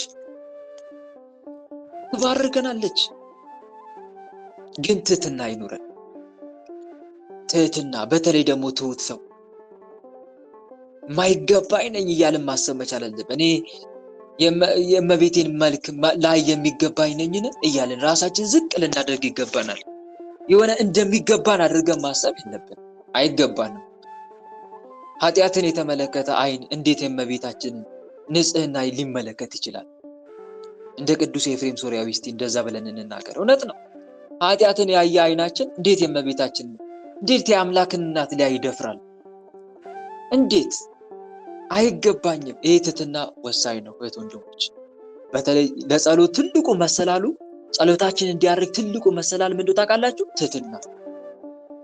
ትህትና። ነገር ግን ወደዚህ ወደ ትሁት አይኔ ይመለከታል እኮ ነው ያለው እግዚአብሔር አምላክ። እኔ ወደ ትሁት ሰው አይኖቼ ይመለከታሉ ነው ያለው። እና ትህትና እጅግ በጣም ወሳኝ ነው። እንደማይገባ አድርጋ አስብ። ምን ጊዜም ቢሆን ለአንተ ያልተገባህን ነገር እግዚአብሔር በቸርነቱ እንደሰጠ አስብ። እና አንድ የምንማረው ትምህርት ይሄ ነው። በእውነት የእመቤታችን ረድኤትና በረከት ይደርብን፣ አሜን። ሌላው ወንድሞች በዛሬው ስንክሳር በነገው ስንክሳር ከሚታሰቡ ቅዱሳን መካከል አባ መርትያኖስ ነው። አባ መርትያኖስ እጅግ በጣም ተጋዳይ ኃያል ቅዱስ ነው። እንደውም ተመስክሮለት ሁሉ ነበረ። የከተማው ሰው ሁሉ የአባ መርትያኖስን ዝና ያወራ ነበር። እንዴ አባ መርትያኖስ ተጋዳይ ማለት አባ መርትያኖስ እያሉ ስለ አባ መርትያኖስ የከተማው ሰው ሁሉ ያወራ ነበር።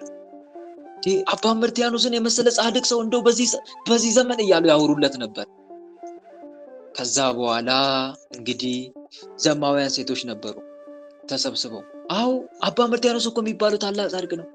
መርትያኖስ አለች አንዷ፣ በጣም እጅግ ደመግቡ ናት፣ መልከ መልካም ናት። መርትያኖስ ይሄ እናንተ የምታዳንቁለት ጻድቅ ሽማግሌ ምን አይነት ይሆን እያለች ማራከስ ጀመረች፣ ማጣጣል።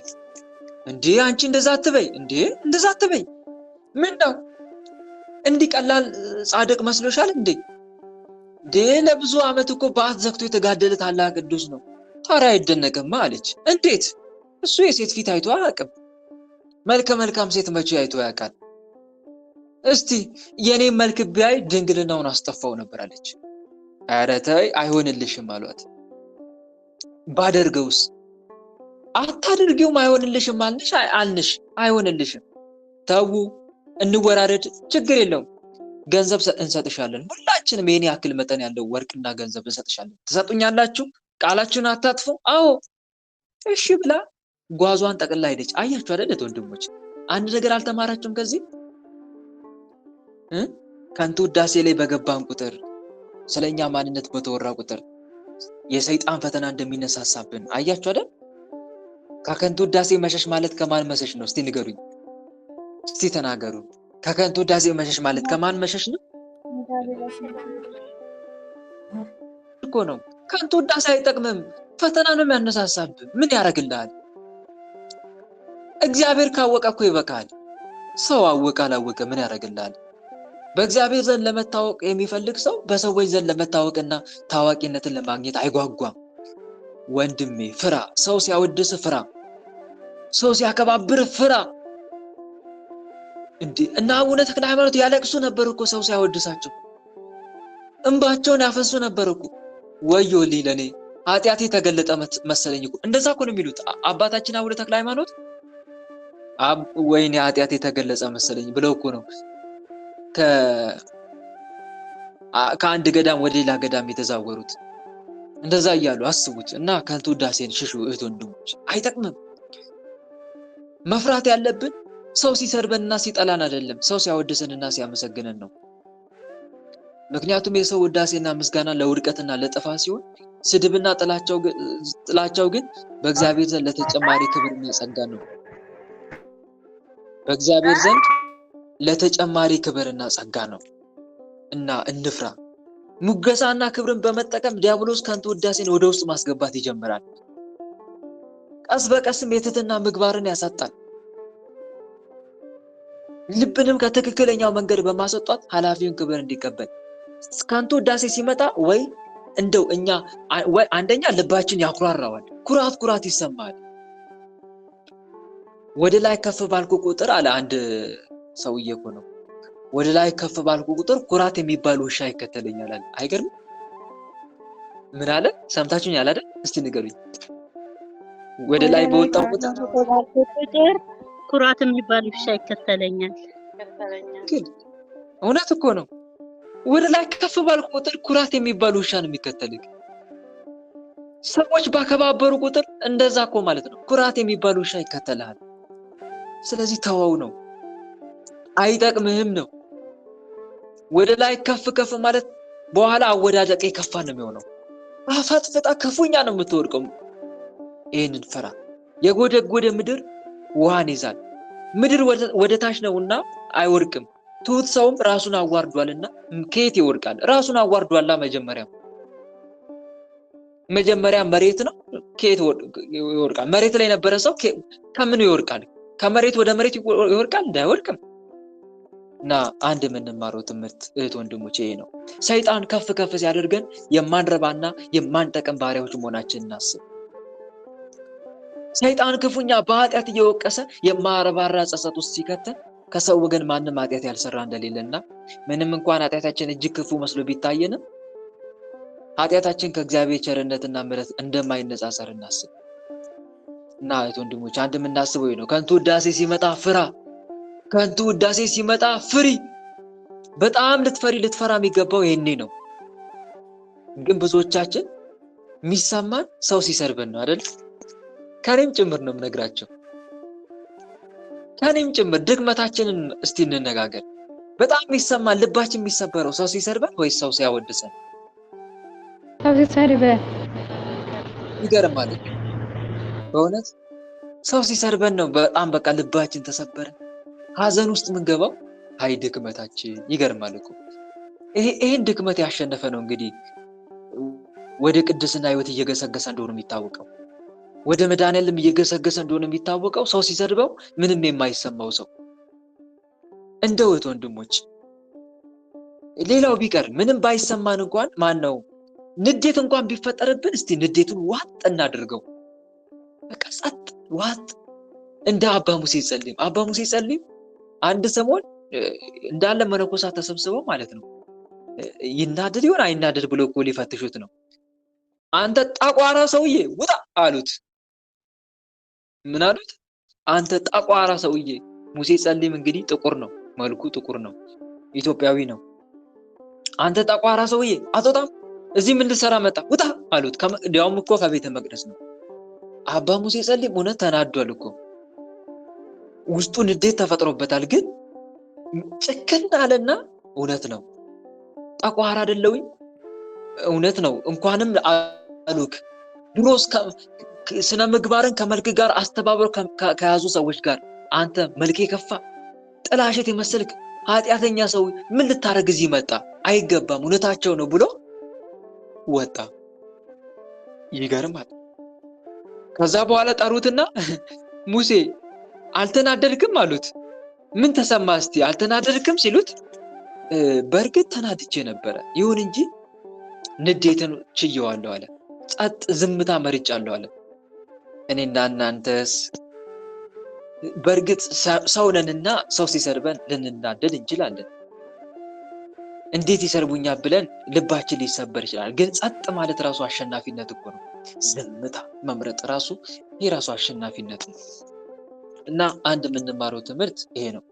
ይገርማችኋል ደግሞ የመጽሐፈ መነኮሳት ማን ነው የቅዱሳን አባቶቻችን ተጋድሎ አንድም እንደዚሁ መጽሐፍ ሳነብ ገጥሞኛል። አንድ መነኩሴ አንተ ውሻ ውጣ ከዚህ ከማህበራችን ሲሉት እሺ ብሎ እንደ ውሻ ነው እየሮጠ ሄደው። አይገርምም? ይገርመኛል እኮ እንደ ውሻ እኮ ነው እየሮጠ ሄደው። ከዛ በኋላ ና ብለው ጠሩት ደግሞ። አሁን እኛ ሆድ አይብሰንም? አይብሰንም? ወንድሞች ይብሰናል፣ በጣም ነው ይብሰን። ግን እሱ አንተ ና ሲሉት አሁንም እየሮጠ መጣ። እንዴ በጣም አስደነከን እኮ አሉት። እንዴ ምኑን ያስደነኳቸው አላቸው። ውሻ ብለን አባረን ሰድበንክ ሄድክ፣ እየሮጥክ ሄድክ፣ እንደገና ና ስንል ደግሞ እየሮጥክ መጣክ። እንዴት ይሄን ልታረግ ቻልክ አሉት። እንዴ እኔ ከውሻ በምን እሻላለሁ አላቸው። በግብሬ እኮ ጠራችሁኝ፣ ውሻ አላችሁኝ። እውነት ነው ውሻ ነኝ እኔ። አረ ከውሻም የባስኩ ነኝ እና ጠራችሁኝ። ውሻነቴ ስለተሰማኝ ኃጢአተኛነቴ ስለተሰማኝ እንደ ውሻ ሄድኩኝ። እንደገና ና ስትሉኝ ደግሞ ውሻ አባራችሁት፣ ና ብላችሁ ስትጠሩት ደግሞ ውሻ ይመጣል ተመልሶ። ይሄው እኔም ውሻ ስለሆንኩኝ መጣሁ አለ። በጣም ተደነቁ። እግሩ ስር ወደቁና ይቅርታ ጠየቁት። አይገርምም? እግሩ ስር ወድቀው ነው ይቅርታ ጠየቁት። አባታችን በእውነት በድነናል ብለው ጽናቱን ትህትናውን ተመለከቱት። ይሄ ነው በቃ ራሱን ያዋረደ ሰው ማለት። ይሄ ነው በቃ ለክርስቶስ ራሱን አሳልፎ የሰጠ ሰው ማለት ይሄ ነው። ወይ እንዲህ አይነት ትህትና እግዚአብሔር አምላክ ያድለን ከኔም ጨምሮ። እንዲህ አይነት ትህትና፣ እንዲህ አይነት ራስን ማዋረድ፣ እንዲህ አይነት ራስን ለምንም የማይጠቅም አድርጎ መመልከት በእውነት እግዚአብሔር አምላክ ያድለን እንዲህ አይነት ሰው። ለዛ እኮ ነው እንደ ሕፃናት ካልሆናችሁ ወደ መንግስተ ሰማይ ከቶ አትገቡም ያለው መድኃኒዓለም። ካልተመለሳችሁ ሕፃን ልጅ እኮ ብታስቀይሙት አሁን መልሶ ይስቅላችኋል። አሁን ብታስቀይመው ከጥቂት ለጊዜው ያኮርፋል፣ ያለቅሳል፣ ተመልሶ ደግሞ ይስቃል። ስታባብለው ደግሞ ይስቅልሃል። እንደ ሕፃናት ካልተመለሳችሁ እንደ ሕፃናትም ካልሆናችሁ ወደ መንግስተ ሰማይ ከቶ አትገቡ ማለት ይሄ ነው እንግዲህ። እና እህት ወንድሞች ይሄንን ገንዘብ እናድርግ ልላችሁ ፈልጌ ነው። ከንቱ ውዳሴ የሚያሸንፈን ጭብጨባ አስተውሎቱን የማይነጥቅበት ሰው የተመሰገነ ነው ይባላል። ይሄ አባባል ነው በነገራችን ላይ። ጭብጨባ አስተውሎቱን የማይነጥቅበት ሰው ምንኛ ብፁዕ ነው ይባላል። እውነት ነው። ከንቱ ውዳሴ አንተን ሊያከባብር ወይም ከፍ ሊያደርግ በትዕቢት ሊሞላ አይገባም። ራስን ለምንም የማትጠቅም አድርገህ ተመልከት። አንተነትን እንደ ደካማና እንደ ኃጢአተኛ አድርገህ ተመልከት። ያኔ ነው ትልቅ ደረጃ ላይ መድረስ የምትጀምረው። ያኔ ነው ቅዱሳን መላእክት የሚቀርቡክ። ያኔ ነው አጋንንት ርቀው ቅዱሳን መላእክት አንተን የሚከቡ። እና እህት ወንድሞች ይሄ ነገር ከኛ መራቅ የለበትም፣ ትህትና። እና ወደ አባ መርትያኖስ ታሪክ እስቲ ልምጣላችሁ። አባ መርትያኖስ ያቺ ሴት ዘማዊቷ ተወራረደች። እኔ ድንግልናውን ካላስጠፋው ምን አለች አትበሉኝ አለቻቸው። ኧረ አይሳካልሽም ልፊ ብሎሽ ነው እንጂ ሂጂ እስቲ ያሏት። ሄደች። ደግሞ እኮ የተንኳ ሲመሽ ጠብቃ ነው ሄደችው። ሲመሽ በቀን ሊቋቋሙ ይችላል። ስጋዊ ፍትወት ቢነሳበት ሊቋቋሙ ይችላል። አንድም ከሰዎች ጋር ከሆነ ይሄ አይነት ባህሪ ላይነሳበት ይችላል ብላ ጠብቃ አሳቻ ሰዓት ማታ ላይ ማንም በሌለበት ሰዓት። እዚህ ጋር አንድ ነገር ታስተውላላችሁ እህት ወንድሞች። ሰይጣን እኛን ለማጥመድ ምን ይመርጣል? ምን ይመርጣል? እስቲ ንገሩኝ። እኛን ለማጥመድ ሰዓት፣ ጊዜና ቦታ ይመርጣል። ሰይጣን ጊዜና ቦታ ይመርጣል። መቼ እንደምንሰናካከል ያውቃል። በተለይ በመንፈሳዊ ሕይወት ልፍስፍስ ባልክበት ሰዓት ጡንቻውን ያፈረጥማል። ከጸሎት በራክ ሰዓት፣ ከስግደት በራክ ሰዓት ያፈረጥማል ጡንቻውን። በተዘናጋ ሰዓት፣ ራስን ሶሻል ሚዲያ ላይ ባገኘ ሰዓት ጡንቻውን ያፈረጥማል። በተዘናጋ ሰዓት፣ ተስፋ በቆረጥ ሰዓት፣ በተለይ እቺን ሰዓት እንዴት እንደሚወዳ ሰይጣን። ተስፋ የቆረጥክ ሰዓት ለሱ ሰርጉ ነው። በቃ ሰርጉ ነው ለሱ ተስፋ የቆረጥክ ሰዓት። በተለይ ስታማርር አቤት ደስታው! ስታማርር ሲያገኝክ፣ ስትናደር ሲያገኝክ፣ ስትፈራ ሲያገኝክ፣ በቃ ለሱ የሰርጉ ነው። ንዴት ቁጣ ሲል ያኔ እኮ ቃይልን እኮ ያገኘው በቁጣ ጫካ ውስጥ ተደብቆ ነው። ወንድሜን እያለ በቃ በወንድሙ ሲያማርር እገድለዋለሁ ሲዝት እኮ ነው ያኔ ሰይጣን ያገኘው። የቁጣ ጫካ ውስጥ ተደብቆ አልባሌ ቦታ የንዴት ጫካ ውስጥ ተደብቆ ሰይጣን አገኘው። ከዛ በኋላ ወንድሙን በበቀል አነሳስቶ አስገደለው። እቺን ሰይጣን እንዴት እንደሚወዳት አሳቻ ሰዓት ይጠብቃል ያልኳችሁ ይሄን ቦታና ጊዜ ይመርጣል። ኃይሉን አባክንም እኮ ሰይጣን። ሞኝ መሰላችሁ? እናንተ ኃያል በሆናችሁ ሰዓት እኮ አይመጣም። ለስግደት ኃያላን በሆናችሁ ሰዓት አይመጣም። ምክንያቱም የስግደታችሁን ክንድ እንደማይቋቋመው ያውቃል። የጾማችሁን ክንድ እንደማይቋቋመው ያውቃል። የቅዱስ ቁርባኑን ክንድ እንደማይቋቋመው ያውቃል። ይሄኔ ይሸሻል። ያኔ ሰይጣን መቼ ማፈግፈግና መቼ ደግሞ መጋፈጥ እንዳለበት ጠንቅቆ የሚያውቅ የ7000 ዓመት ልምድ የጦር ልምድ ያለው ተዋጊ ነው ሰይጣን። እና ይሄን እንዳትረሱ። ይሄን በደንብ ለማወቅ ከፈለጋችሁ ዲያቦሊክ ዋር የሚል የአባ ሽኖዳ ሳልሳዊ በረከታቸው ይደርብንና የአባ ሽኖዳ ሳልሳዊ መጽሐፍ አለ የዲያብሎስ ውጊያዎች የሚል። እስቲ እሱ መጽሐፍ አንብቡትማ። እኔ በተመስጦ ነው እሱ መጽሐፍ ያነበብኩት። እየጓጓው ነው ያነበብኩት። የእውነት እንዴት እንደሚያሳስት በጣም ምርጥ መጽሐፍ ነው የዲያብሎስ ውጊያዎች የሚል። ደግሞ ትንሽዬ መጽሐፍ ናት። ትንሽዬ በጣም ትንሽ ናት። ይሄ ትልቅ መጽሐፍ አይደለም። በትንሽ ዋጋ የምትገዙት መጽሐፍ ነው ገበያ ላይ ካገኛችሁት የዲያብሎስ ውጊያዎች የሚል እና እሱ መጽሐፍ ካገኛችሁት ግዙት። መቼ ማፈግፈግ መቼ ደግሞ መጋፈጥ እንዳለበት ያውቃል። በተለይ ንዴት በቀረበ ሰዓት ይቀርባል። ቁጣ በተለይ እምነት አተ ፍርሃት ሲል በጣም ይቀርባል። ይሄኔ ሰው የለኝም ባልክ ሰዓት ይመጣል። እኔ ያለውልክ ይላል። እኔ ያለውልክ እንዲህ አታርግም ይላል። ደግሞ እኮ በጓደኛ ነው የሚመጣው። በጓደኛ እንዲህ በአካል ተገልጦ አይመጣም። በጓደኛ የቅርብ ባለች ጓደኛ ያልሆነ ጠማማ ምክር ይመክራል። መጥቶ ጠማማ ምክር፣ አንተን ገደል የሚያስገባ ምክር ይመክራል። እና ይሄን እንዳትረሱ። በተለይ ባይሳን ታውቃላችሁ? ባይሳ ወይም አትናሲያ እስቲ ንገሩኝ። ባለፈው እኮ ተነጋግረናል። እንደው የረሳ ሰው ካለ በጣም ያሳዝናል። ባይሳ አትናሲያ እንዴት ነው የምታውቋት? እስቲ ንገሩኝ። አትናሲያ ወይ ባይሳ ታውቋትም? ፍንጭ ልስጣችሁ። እንትን ምንድን ነው የሚባለው? ምስኪንን ለማብላት የምትጋደል ማለት ነው። ምስኪንን የምታበላ ቅዱስ ዮሐንስ ሐፂር መንፈሳዊ ፊልም ላይ ያለችዋ ሴት፣ የቅዱስ ዮሐንስ ሐፂር መንፈሳዊ ፊልምን ተመልከቱ። እሷ ተመልከቱ። ሰይጣን በማን ነው የመጣው? እስቲ ንገሩኝ። መቼ ነው የመጣውስ? በማን ነውስ የመጣው?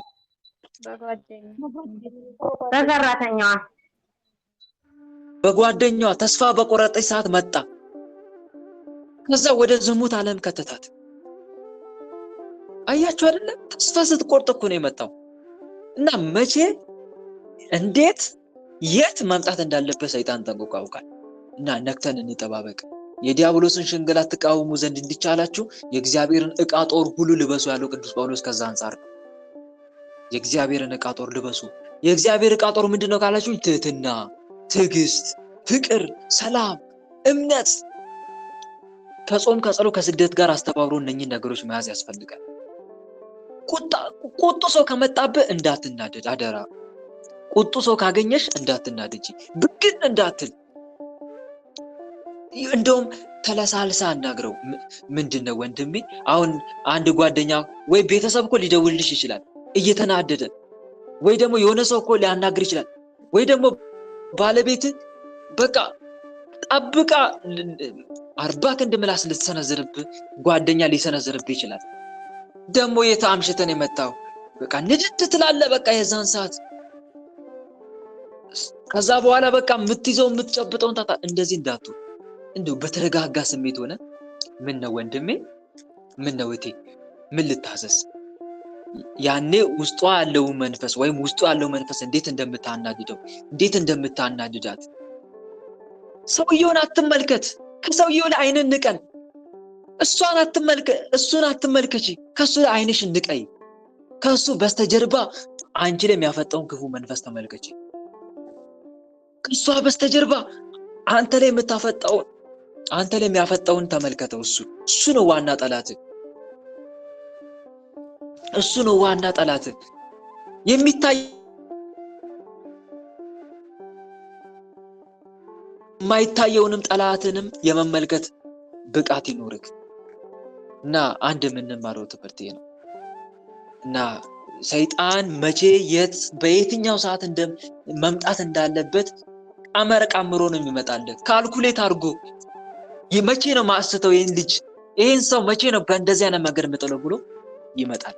እና ተጠባበቅ፣ ተጠንቅቀ፣ ቆም፣ ወገቤ ታጠቀ፣ መብራት የበራዩ ወታደሩን ባለቤት ከሌሊቱ በየትኛው ክፍል እንደምን አይነት ለፍላፊ ልጅ ነው ደግሞ መጣ። እግዚአብሔር ይገስጽን። ባለቤት ከሌሊቱ በየትኛው ክፍል ሌባ እንዲመጣ ቢያውቅ ኖሮ በነቃ፣ ቤቱም ሊቆፈር ባልተወም ነበር። ስለዚህ እናንተ ደግሞ ተዘጋጅታችሁ ኑሩ። የሰው ልጅ በማታስቡበት ሰዓት ይመጣል። ይሄ ቃል ተጽፏል መጽሐፍ ቅዱስ ላይ። ሌባ በየትኛው ሰዓት እንደሚመጣ አታውቁም። አዎ አናቅም። ስለዚህ ተዘጋጅተን እንጠብቅ። እና አንድ የምንማረው ትምህርት ይሄ ነው ወንድሞቼ። ከዛ በኋላ ወደ ታሪኩ ልውሰዳችሁ። ወደ አባ መርትያኖስ መጣች። ተደብቃ እስኪመሽላት ቆየች። ሁሉ ጣለች፣ ወጣች። ደንገዝገዝ ሲጨልም ሰው ለሰው መታየት ሲያቆም ቀረብ አለችና በሩን አንኳኳች። አባ መርትያኖስ። አቤት፣ ማን ነው? እኔ ነኝ። እባክህ መርትያኖስ በሩን ክፈትልኝ። ምን ነው?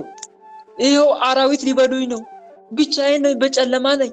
እግዚአብሔር ስለ ደሜ እንዳይመራመር ክፈትልኝ አለችው። ክፈትልኝ፣ ካልሆነ እግዚአብሔር ይመራመራል። ደግሞ እኮ ያስፈራራል። ተመልከቱ፣ ደግሞ ያስፈራራል። ይሄን ደግሞ በቃ ምርጫ ያቀርብልሃል ሰይጣን። ይሄን አድርግ። ብዙን ጊዜ በተለይ የሚፈተኑት በተለይ ያለ ጋብቻ የጸነሱ ሴቶች እህቶቻችን የሚፈተኑበት አንዱ ይሄ ነው። በቤተሰቦችሽ ብትዋረጂ ይሻልሻል ወይስ ጽንሱን ብታስወርጂ? እንዲህ አይነት ምርጫ ያቀርብልሻል ሰይጣን። ጽንሱ ማስወረድ አይሻልሽም? እንዴት ወንድምሽን ቀና ብለሽ ልታዩ ነው? እንዴት አባትሽን፣ እንዴት እናትሽን፣ ያንን ቁጣዋን እስቲ ሳይ እያለ በቃ ይስልልሃል። የሰው ቁጣ ፈርተ ኃጢአት እንድትሰራ ያስገድድሃል ማለት ነው። የሆነ ምርጫ ያቀርብልሃል፣ ብቻ መደራደሪያ ነገር እና ወደ እቺም ሴት ተመልከቱ። ለአባ መርትያኖስ ምርጫ ነው። ተው እግዚአብሔር እንዳይመራመር ከተውከኝ። አባ መርትያኖስ ግራ ገባው። ቆሞ ማሰብ ጀመረ። ወይኔ ምን ይሻለኛል? እኔ ባህታዊ ነኝ። እንደው ከተውኳት እንግዳ ሆኜ በመጣ አላሳደራችሁኝም ይላል እግዚአብሔር አምላክ። እውነት ነው። ማቴዎስ ወንጌል ተጽፏል ምዕራፍ 25 ላይ እግዚአብሔር አምላክ ለፍርድ ሲመጣ ከሚጠይቀው ጥያቄ አንዱ ይሄ ነው። እንግዳ ሆኜ መጥቼ አላሳደራችሁኝም የሚል እና ይሄን አሰበ። እኔ አሁን ብተዋት እንግዳ ሆኜ መጥቼ አላሳደራችሁኝም ብሎ አምላክ ይጠይቀኛል። ምን ይሻለኛል? አይ ባስገባት ደግሞ የዝሙት ጾር ይነሳብኛል። ምን ይሻለ ብሎ ማመንታት ማሰብ ጀመረ። አይ የፈጣሪን ትእዛዝ ከምጥስ እንግዶች ተቀበሉ የሚለውን የፈጣሪን ትእዛዝ ጥሼ ከምኮነን ይልቅ እሷን ላስገባና የዝሙት ጾሩን ብቋቋም ይሻለኛል። በቃ ይሄ ይሻለኛል ብሎ በቃ ደመደመ። ምን ጊዜ ወንድሞች አስተዋዩ ነው አባ መርትያኖስ፣ በጣም አስተዋይ ነው የእውነት። እኛ እኮ አናስብም፣ ዝም ብለን አናስተውልም። የሆነ ነገር ፊት ለፊት ላይ ከቀረበልን እስቲ ቆም ብለህ አስብ መጀመሪያ። ለውሳኔ አትቾኩል። ምን ባደርግ ይሻለኛል ብለህ አመዛዝን። የገጠሙን ነገሮች ሚዛን ላይ ያስቀምጥ። ይሄን ባደርግ ይሻላል፣ ይሄን ባላደርግ እያልክ ሚዛን ላይ ያስቀምጠው። ከዛ ከበድ የሚለውን እሱን ምረጥና ሌላኛውን ደግሞ ተጋፈጥ። አንድ መምረጥ ግድ ነው ወንድሞች። ህልም ተፈርቶ አይታደርም ይባላል አይደል? እውነት እኮ ነው። ፍርሃት የዛሬውን ደስታ ያሳጣል እንጂ የነገውን ማንነት አይቀይርልም የሚባል አባባል አለ። እውነት ነው። ፈሪዎች ከመሞታቸው ጊዜ ብዙ ጊዜ ይሞታሉ ይባላል። እውነት ነው። እና አንድ ነገር መምረጥ አለብህ። ውሳኔ ላይ የግድ መድረስ አለብህ። የግድ። አንዳንዱ ደግሞ ውሳኔ አይወስንም እኮ በቃ ዝም ብሎ እዛው ይቀራል። ይሄም ትክክል አይደለም። መወሰን ግድ ነው። ወስነን ካጣናቸው ብዙ ነገሮች ይልቅ ባለመወሰናችን ያጣናቸው ብዙ ነገሮች ይበልጣሉ። ለውሳኔ አትቾኩል ነው እንጂ የተባልከው ሳትወስን ቅር አልተባልክም። እና አባ መርትያኖስ በቃ ሚዛን ላይ ያስቀመጠ ይሄ ነገር የዝሙት ጾሩን ብቋቋም ይሻለኛል ወይስ እሷን ባላስገባት? ከዛ በኋላ እሷን አስገባትና ወደ ሌላኛው ክፍል ተሻገረ። አንደኛውን ክፍል ለሷ ትቶ ወደ ሌላኛው ክፍል። ከዛ በኋላ እሷ በቃ ይሄ ኮስሞቲኳን አወጣች፣ ልብሷን ለባበሰች፣ ሽቷን ተቀባች።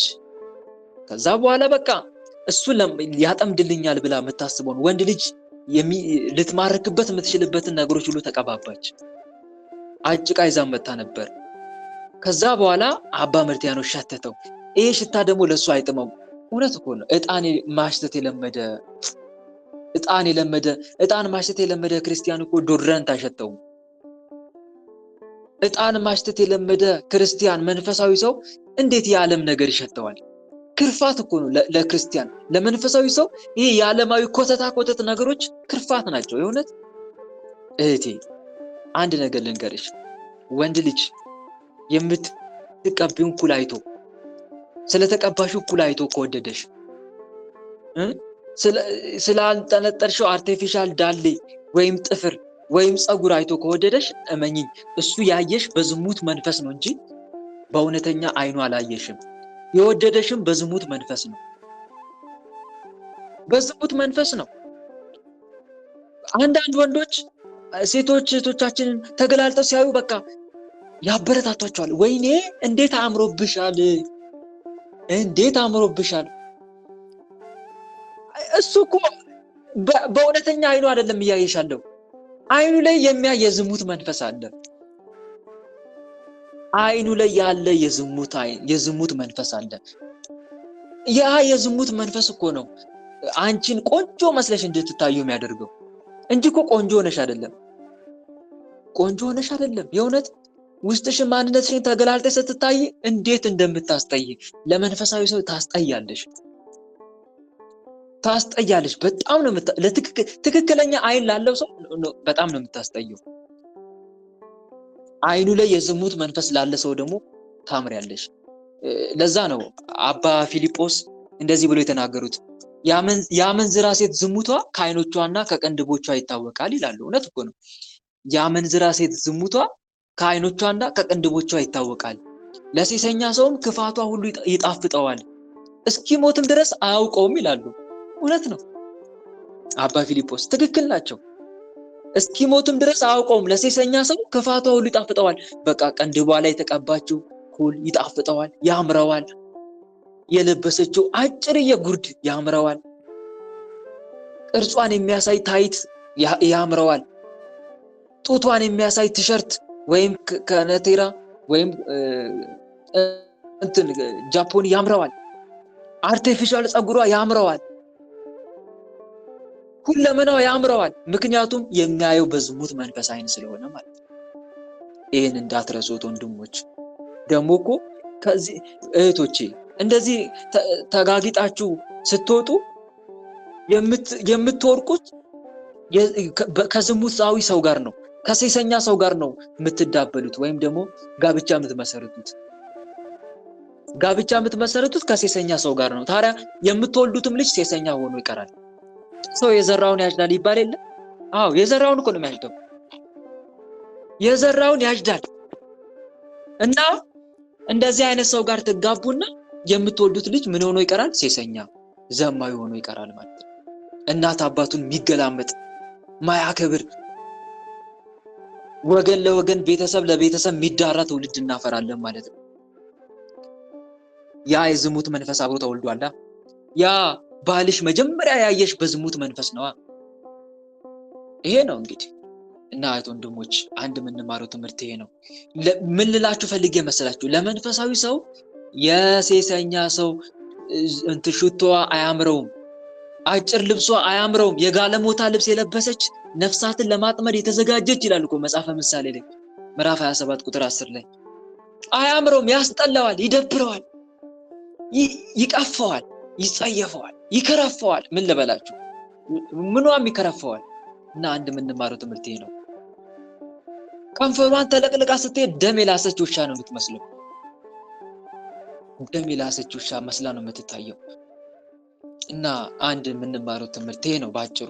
ከዛ አባ ምርትያኖስ ሽቶዋን ስትቀባ ሸተተው፣ በቃ አስጠላው፣ ከረፋው። እንደውም አንዳንድ መጽሐፍትን እንዳነበብኩ ስለዚህ ቅዱስ ታሪክ እንደውም እግሩን እሳት ውስጥ ያስገባው ይሄን ሽታ ለመለወጥ ብሎ ነው ይላሉ። እግሩን እሳት ውስጥ የጨመረው ይሄ የእሷን ሽታ ለመለወጥ ሲፈልግ ነው። እንደዛ የሚል መጽሐፍ አንብቤያለሁ። ስለ ሁለት ነገር ነው በነገራችን ላይ ዞሮ እግሩን እሳት ውስጥ የከተተው። አንድም የእሷን የሚያስጠላ ሽቶ ለመለወጥ፣ አንድም ደግሞ የገሃነም እሳትን ለማስታወስ፣ ነፍሱን ለመገሰጽ። የገሃነም እሳትን እያስታወሰ ነፍሱን ለመገሰጽ ነው እግሩን እሳት ውስጥ የጨመረው ይባላል። እውነት ነው። ከዛ በኋላ ሸተተው። ከዛ ቶሎ ብሎ ሄደና እሳት አንድዶ እግሩን እሳት ውስጥ ገጥ። እንዴ ምን ያርክን አለችው። የገሃነምን እሳት አስቤ። ለምንድን ነው እኛ ሰዎችን እንፈራለን ኃጢአት ለመስራት? ነገር ግን እንዴት የገሃነምን እሳት አንፈራም? ለምን እግዚአብሔርን አንፈራውም አላት። እውነት ነው ወንድሞች፣ እሳት መጠንና ልክ አለው እኮ። ስጋን ቢያቃጥል ነፍስን ይተዋል። ኃጢአት ግን ነፍስንና ስጋን አንድ አድርጎ በገሃነም ያጠፋል፣ በገሃነም ያቃጥላል። እግዚአብሔር አታድርግ ያለውን ማድረግ የለመደ ሰው ነፍሱና ስጋው አንድ ሆነው በገሃነም እንዲቃጠሉ በራሱ ሰውነት ላይ እሳት የሚለኩስ ሰው ነው። እሳት የሚለኩስ ሰው ነው በራሱ ሰውነት ላይ። እና እንደምንማረው ትምህርት ነው። ተመልከቱ። ከዛ በኋላ አወጣችሁ ጎትታ ከእሳት ውስጥ። ምንድነው? ለምን እንዲያረክ ነገራት። ኩነኔ እንዳለ ነገራት። እባክን ነፍሴን ምራኝ አለችው። ተጸጸተች። ልቧ በጸጸት ተነካ። እግዚአብሔር አምላክ በኋላ ለኃጢአተኛውና ለጻድቁ ዋጋውን እንደሚሰጠው ነገራት። የገሃነምን ስቃይ አሳሰባት። የገሃነምን ስቃይ አሳሰባት። የዚችን ዓለም ከንቱነት አሳሰባት። እውነት እኮ ነው ወንድሞች። ይሄ ዓለም እኮ አገኘን ስንል የምናጣው፣ አጣን ስንል የምናገኘው የሆነ ማይጨበጥ ነገር እኮ ነው። አይደለም እንዴት ወንድሞች? ነው አይደለም? እስቲ ንገሩኝ። አልታዘባችሁ? ቆም ብላችሁ እስቲ አስቡ። የሆነ አገኘው ስትሉ ታጡታላችሁ፣ አጣው ስትሉ ደግሞ እንደገና መልሶ ብን ይጠፋል። ምንም የሚጨበጥ ነገር የለውም እኮ። ምንም የሚያጓጓ ነገር የለም። ለጊዜው ነው የሚያጓጓችሁ። ያገኛችሁት ነገር ሰልችቷችሁ አያውቅም? ስትቋምጡለት ቆይታችሁ እንደገና ስልችት ያላችሁ ጊዜ አያውቅም? ወንድሞች እስቲ ንገሩኝ። ወይ ለዚህ ነው እንዴ የምትሉበት ጊዜ የለም? ጓጉታችሁ እውነት ነው ያጓጓል፣ ግን መልሳችሁ ደግሞ ተሰለችታላችሁ። የዚህ ዓለም ነገር ይሄ ነው ወንድሞች። በሄደው በመጣው ልብ አይሰበር፣ በሄደው በመጣው ልብሽ አይሰበር። ሁሉም ከንቱ ነው። ይህን የተረዱ አባቶቻችን እኮ ነው እነ ቅዱስ ክርስቶስ ሰምራ ምናኔን የመረጡት ከዛ አንፃር ነው። በነገራችን ላይ ያ ከሞቀ ቤቷ አይደል የወጣችው ቅዱስ ክርስቶስ ሰምራ ልጆቿን ጥላ። ምንም እኮ አላጣችም። ሁሉም ነገር ተሟልቶላታል እኮ። ከሞቀ ቤቷ ጥላ ወጣች። ወይ ለዚህ ዓለም ደግሞ ምንድነው ምጓጓው አለች። ቅዱስ ክርስቶስ ሰምራ፣ ቅድስት ወለተ ጴጥሮስ፣ ቅድስት ጸበለ ማርያም፣ አረ ስንቱን ልናገር። ቅድስት ፍቅርተ ክርስቶስ፣ አረ ማንን ትቼ ማንን ላንሳ። አቡነ ሀብተ ማርያም፣ የአቡነ ሀብተ ማርያም እናት ዮስቴና፣ ቅድስት ኢላሪያ ከንጉሥ ዘይኑን ከአባቷ ወታ ኮብልላ በራ የገባችው። አረ ስንቱን ልናገር፣ ብዙ ናቸው። እና ወንድሞች ይሄ ቀድሞ ስላወቁት እኮ ነው የዚችን ዓለም ከንቱነት። ምንም ከሰማይ በታች ምንም አዲስ ነገር የለም አለ እንዴ? የለም። ትውልድ ይሄዳል፣ ትውልድ ይመጣል፣ ምድር ግን ለዘላለም ነው ይላል እኮ መጽሐፈ መክብብ ላይ። ትውልድ ይሄዳል፣ ትውልድ ይመጣል፣ ምድር ግን ለዘላለም ነው። አይን ከማየት አይጠግብም፣ ጆሮም ከመስማት አይሞላም ይላል መጽሐፈ መክብብ ምዕራፍ 1 ቁጥር 4 እና ምዕራፍ 1 ቁጥር 8 ላይ። ወደ ግብዣ ቤት ከመሄድ አለ ጠቢቡ ሰለሞን ወደ ግብዣ ከመሄድ ወደ ለቅሶ ቤት መሄድ ይሻላል አለ። ሰምታችሁኛል? እስቲ ምን አልኩኝ ንገሩኝ። አሁን ያልኳችሁ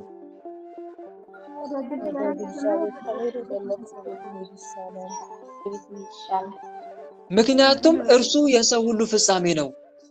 እሱ የሰው ሁሉ ፍጻሜ ነውና ሕያውም የሆነ ሁሉ በልቡ ያኖረዋል አለ። ምክንያቱም ለቅሶ ቤት አላያችሁ? እኔም ነገ ሞታለሁ ትላላችሁ። በተለይ በክርስትና እምነት በነገራችን ላይ ሰው በሶስት ምክንያት ይለቀስለታል። ለሞተ ሰው ይባላል። እውነት ነው። በሶስት ጊዜ ብቻ ነው የሚለቀስለት። አንደኛ ነፍሱ ከስጋው ስትለይ ይለቀስለታል። በክርስትና አስተምሮ አንድ ሰው ነፍሱ ከስጋው ሲሞት 3 ጊዜ ይለቀስለታል። ሶስቱም ደግሞ ምክንያት አላቸው። አንደኛ ነፍሱ ከስጋው ስትለይ ምን እየተባለ ይለቀስለታል? ወይኔ አንተ ሰው ዛሬ ነፍስ ከስጋ ተለይታለች። ምናልባት ነፍስ እንደዚህ ከስጋ እንደተለየች በኃጢአት ዓለም ኖረክ ከአምላክ ከእግዚአብሔር አንድነት ትለይ ይሆን እየተባለ ይለቀስለታል። ሁለተኛ መቼ ይለቀስለታል ከተባለ አስክሬን ከምን ሲወጣ? ከቤት ሲወጣ። አስክሬን ከቤት ሲወጣ ይለቀስለታል። ወይኔ አንተ ሰው ከዚህ ቤት ከኖርክበት ቤት እንደወጣ ዛሬ በሞት ምክንያት ከቤት ወጥቷል። ስጋ ከቤት ወጥቷል። አስክሬን ከቤት ወጥቷል። ዛሬ አስክሬን ከቤት እንደወጣ ምናልባት በኃጢአት ዓለም ኖረ ጨቅይተ ፈጣሪ ደስ ሳታሰኘው ኖረ በኃጢአት ዓለም ስትኳትን ኖረ በኋላ ከገነት እንደዚህ ትወጣ ይሆን ከእግዚአብሔር መንግስት ትወጣ ይሆን ወየው ወየው እየተባለ ይለቀሳል ምክንያት አላት ቤተክርስቲያን ሶስተኛ መቼ ይለቀሳል ከተባለ አስክሬን ወደ መቃብር ሲገባ ዋይ ዋይ እየተባለ ይለቀሳል መቼ ለምን አንተ ሰው ዛሬ አስክሬን ወደ መቃብር ገብቷል ምናልባት በኃጢአት ዓለም ኖረ ምናልባት ፈጣሪን ደስ ሳታሰኘው ኖረ ምናልባት እግዚአብሔርን በሚያሳዝን ህይወት ውስጥ ኖረ ጨቅይተ እንደው ዛሬ አስክሬን ወደ መቃብር እንደወረደ ከአምላክ ተለይተ ነፍስ ሲኦል ወርዳ ይሆን ወየው እየተባለ ወየው ለኔ እየተባለ ይለቀሳል ለኔ እኮ ነው ወየው ለኔ ወየው ለኔ እየተባለ ይለቀሳል ይቅርታ አይታለም ጥያቄ ከሆነ አይ አይደለም ጻፊ እህቴነት አንደበቷን ዘጋብኝ አንዴ እንትን ጻፊ አይታለምዬ በውስጥ መስመር ወይም በኋላ አናግሪኝ ከትምህርት በኋላ እሺ ከትምህርት በኋላ ወይም በውስጥ መስመር አናግሪኝ አሁን ትምህርት ላይ ስለሆነ ይከብዳል እና እህት ወንድሞች ተመልከቱ በሶስት ምክንያት ይለቀሳል በሶስት ምክንያት ምን ይሆናል ይለቀሳል እና ለዛ ነው ጠቢቡ ሰለሞን ምን አለ ወደ ግብዣ ቤት ከመሄድ ይልቅ ወደ ለቅሶ ቤት መሄድ ይሻላል እሱ የሰው ሁሉ ፍጻሜ ነውና ሕያውም የሆነ ሁሉ በልቡ አኖረዋል አለ እንግዲህ መርትያኖስ አባት ለዚህች ሴት ለዘማዊቷ ይሄን ሁሉ ማሳሰብ ጀመረ እህቴ ምን ይጠቅምሻል የዚህ ዓለም ደስታ እኮ ምንም ዋጋ የለውም ማለት እውነት እኮ ነው ወንድሞች ይህ ዓለም እንደ ሌሊት ህልም ነው ሲቀርቡት ይገፈትራል ሲያከብሩት ያዋርዳል ሲያከብሩት ያዋርድ ተስፋ ስታደርገው በሞት ሊያሳልፍ ይቸኩላል ይህ ዓለም ቅዠት ይሆናል እያለምን እኮ ነው አልባንን ንቁ ወንድሞች እየባንን እኮ ነው እንደ ህልም እኮ ነው ልክ በህልማችሁ አንዳንዴ እንዲትሉ የለም በህልሜ እኮ ነው ነጭ ለምለም ሳር ላይ እንደው ፈረስ ጋልብ አየሁኝ የሆነ ተራራ ላይ ስወጣ አየሁኝ በህልሜ እኮ ነው ገደል ላይ ስወርቅ አየሁኝ እንደዚህ ትሉ የለም በቃ እንደዛ አይነት ህልም እኮ ነው የዚች ዓለም ኑሮ ህልም ላይ ሆነን እየቃዠን እንደሆነ ቁጠሩት ህይወት እኮ አንድ ብለን የምትጀምረው በኋላ ነው ዕለተ ምጽአት ከዛ በኋላ ፍርድ የመጨረሻ ውሳኔ ከተወሰነ በኋላ ህይወትን አንድ ብለን መኖር የምትጀምረው ከዛ ጊዜ በኋላ ነው አስቡት ወንድሞች እንንቃ ጊዜ የለንም ጊዜ ሳለን አሁን እናልቅስ ድንገት የአንዳችን መጨረሻ ይመጣብናል ለንሳ የምንለምንበት ጊዜ ማናገኝም ስለዚህ ማድረግ የሚገባንን ነገር አሁን እናድርግ ያለን ጊዜ አጭር ነው በዚህ አጭር ጊዜ ከኛ የዘላለም ህይወት እንዲወሰድ አንፍቀድ ሰይጣን እኛን ለማጥፋት ያለ ረፍት በትጋት ላይ ነውና በእርሱ እንዳንሸነፍ ባለን አቅም እንጣር ወንድሜ እህቴ ሰፊ የሆነ የእጅ መወራጨት የሚቆምበት ጊዜ ይመጣል የቁጣና የጠብ ችሎታ ሁሉ ዋጋ የለውም ለእግሮች ወደ ኃጢአት የምትፋጠንበት የሚቆምበት ጊዜ ይመጣል እጅህን የምትሰበስብበት ጊዜ ይመጣል እግርን የምትሰበስብበት አንደበት ዝም የሚልበት ጊዜ ይመጣል አሁን እንደምትሮጠው አሁን ነፃ ፈቃድ ተሰጥቶ እንደምትሮጠው እንዳይመስል በኋላ እስትንፋስ ጸጥ የሚልበት ጊዜ ይመጣል ሞትን ሳይቀድም ቅደመው ሞትን ሳይቀድምሽ ቅደሚው እህቴ አንድ የምንማረው ትምህርት ይሄ ነው የምንማረው ትምህርት ይሄን ነገራት መርትያኖስ አባ መርትያኖስ ለዚህ ለዘማዊቷ ሴት ደነገጠች እንዴ ለካ ህልም ላይ ነው እንዴ ያለውታለች አዘነች ከዛ በኋላ በቃ አባቴ ይቅር በለኝ አንተን ለማሳሳት የመጣውባት ቀን ምንኛ ታሳዝናለች ምንኛ አሳፈረችኝ አለች ከዛ በኋላ ንስሐ ገባች አባ መርትያኖስ ከዛ በኋላ በይ እንግዲህ እኔና አንቺ በአንድነት መኖር አግባብ አይደለም ምክንያቱም የኋላ ሰይጣን ጉልበት ሊያገኝ ይችላል እውነት እኮ ነው አይደል ለጊዜው ወንድሞች ኃጢአትን ልትጋፈጡት ትችላላችሁ አልሰላም የሆነ በቃ ጀግና ሊያጫውታችሁ እኔ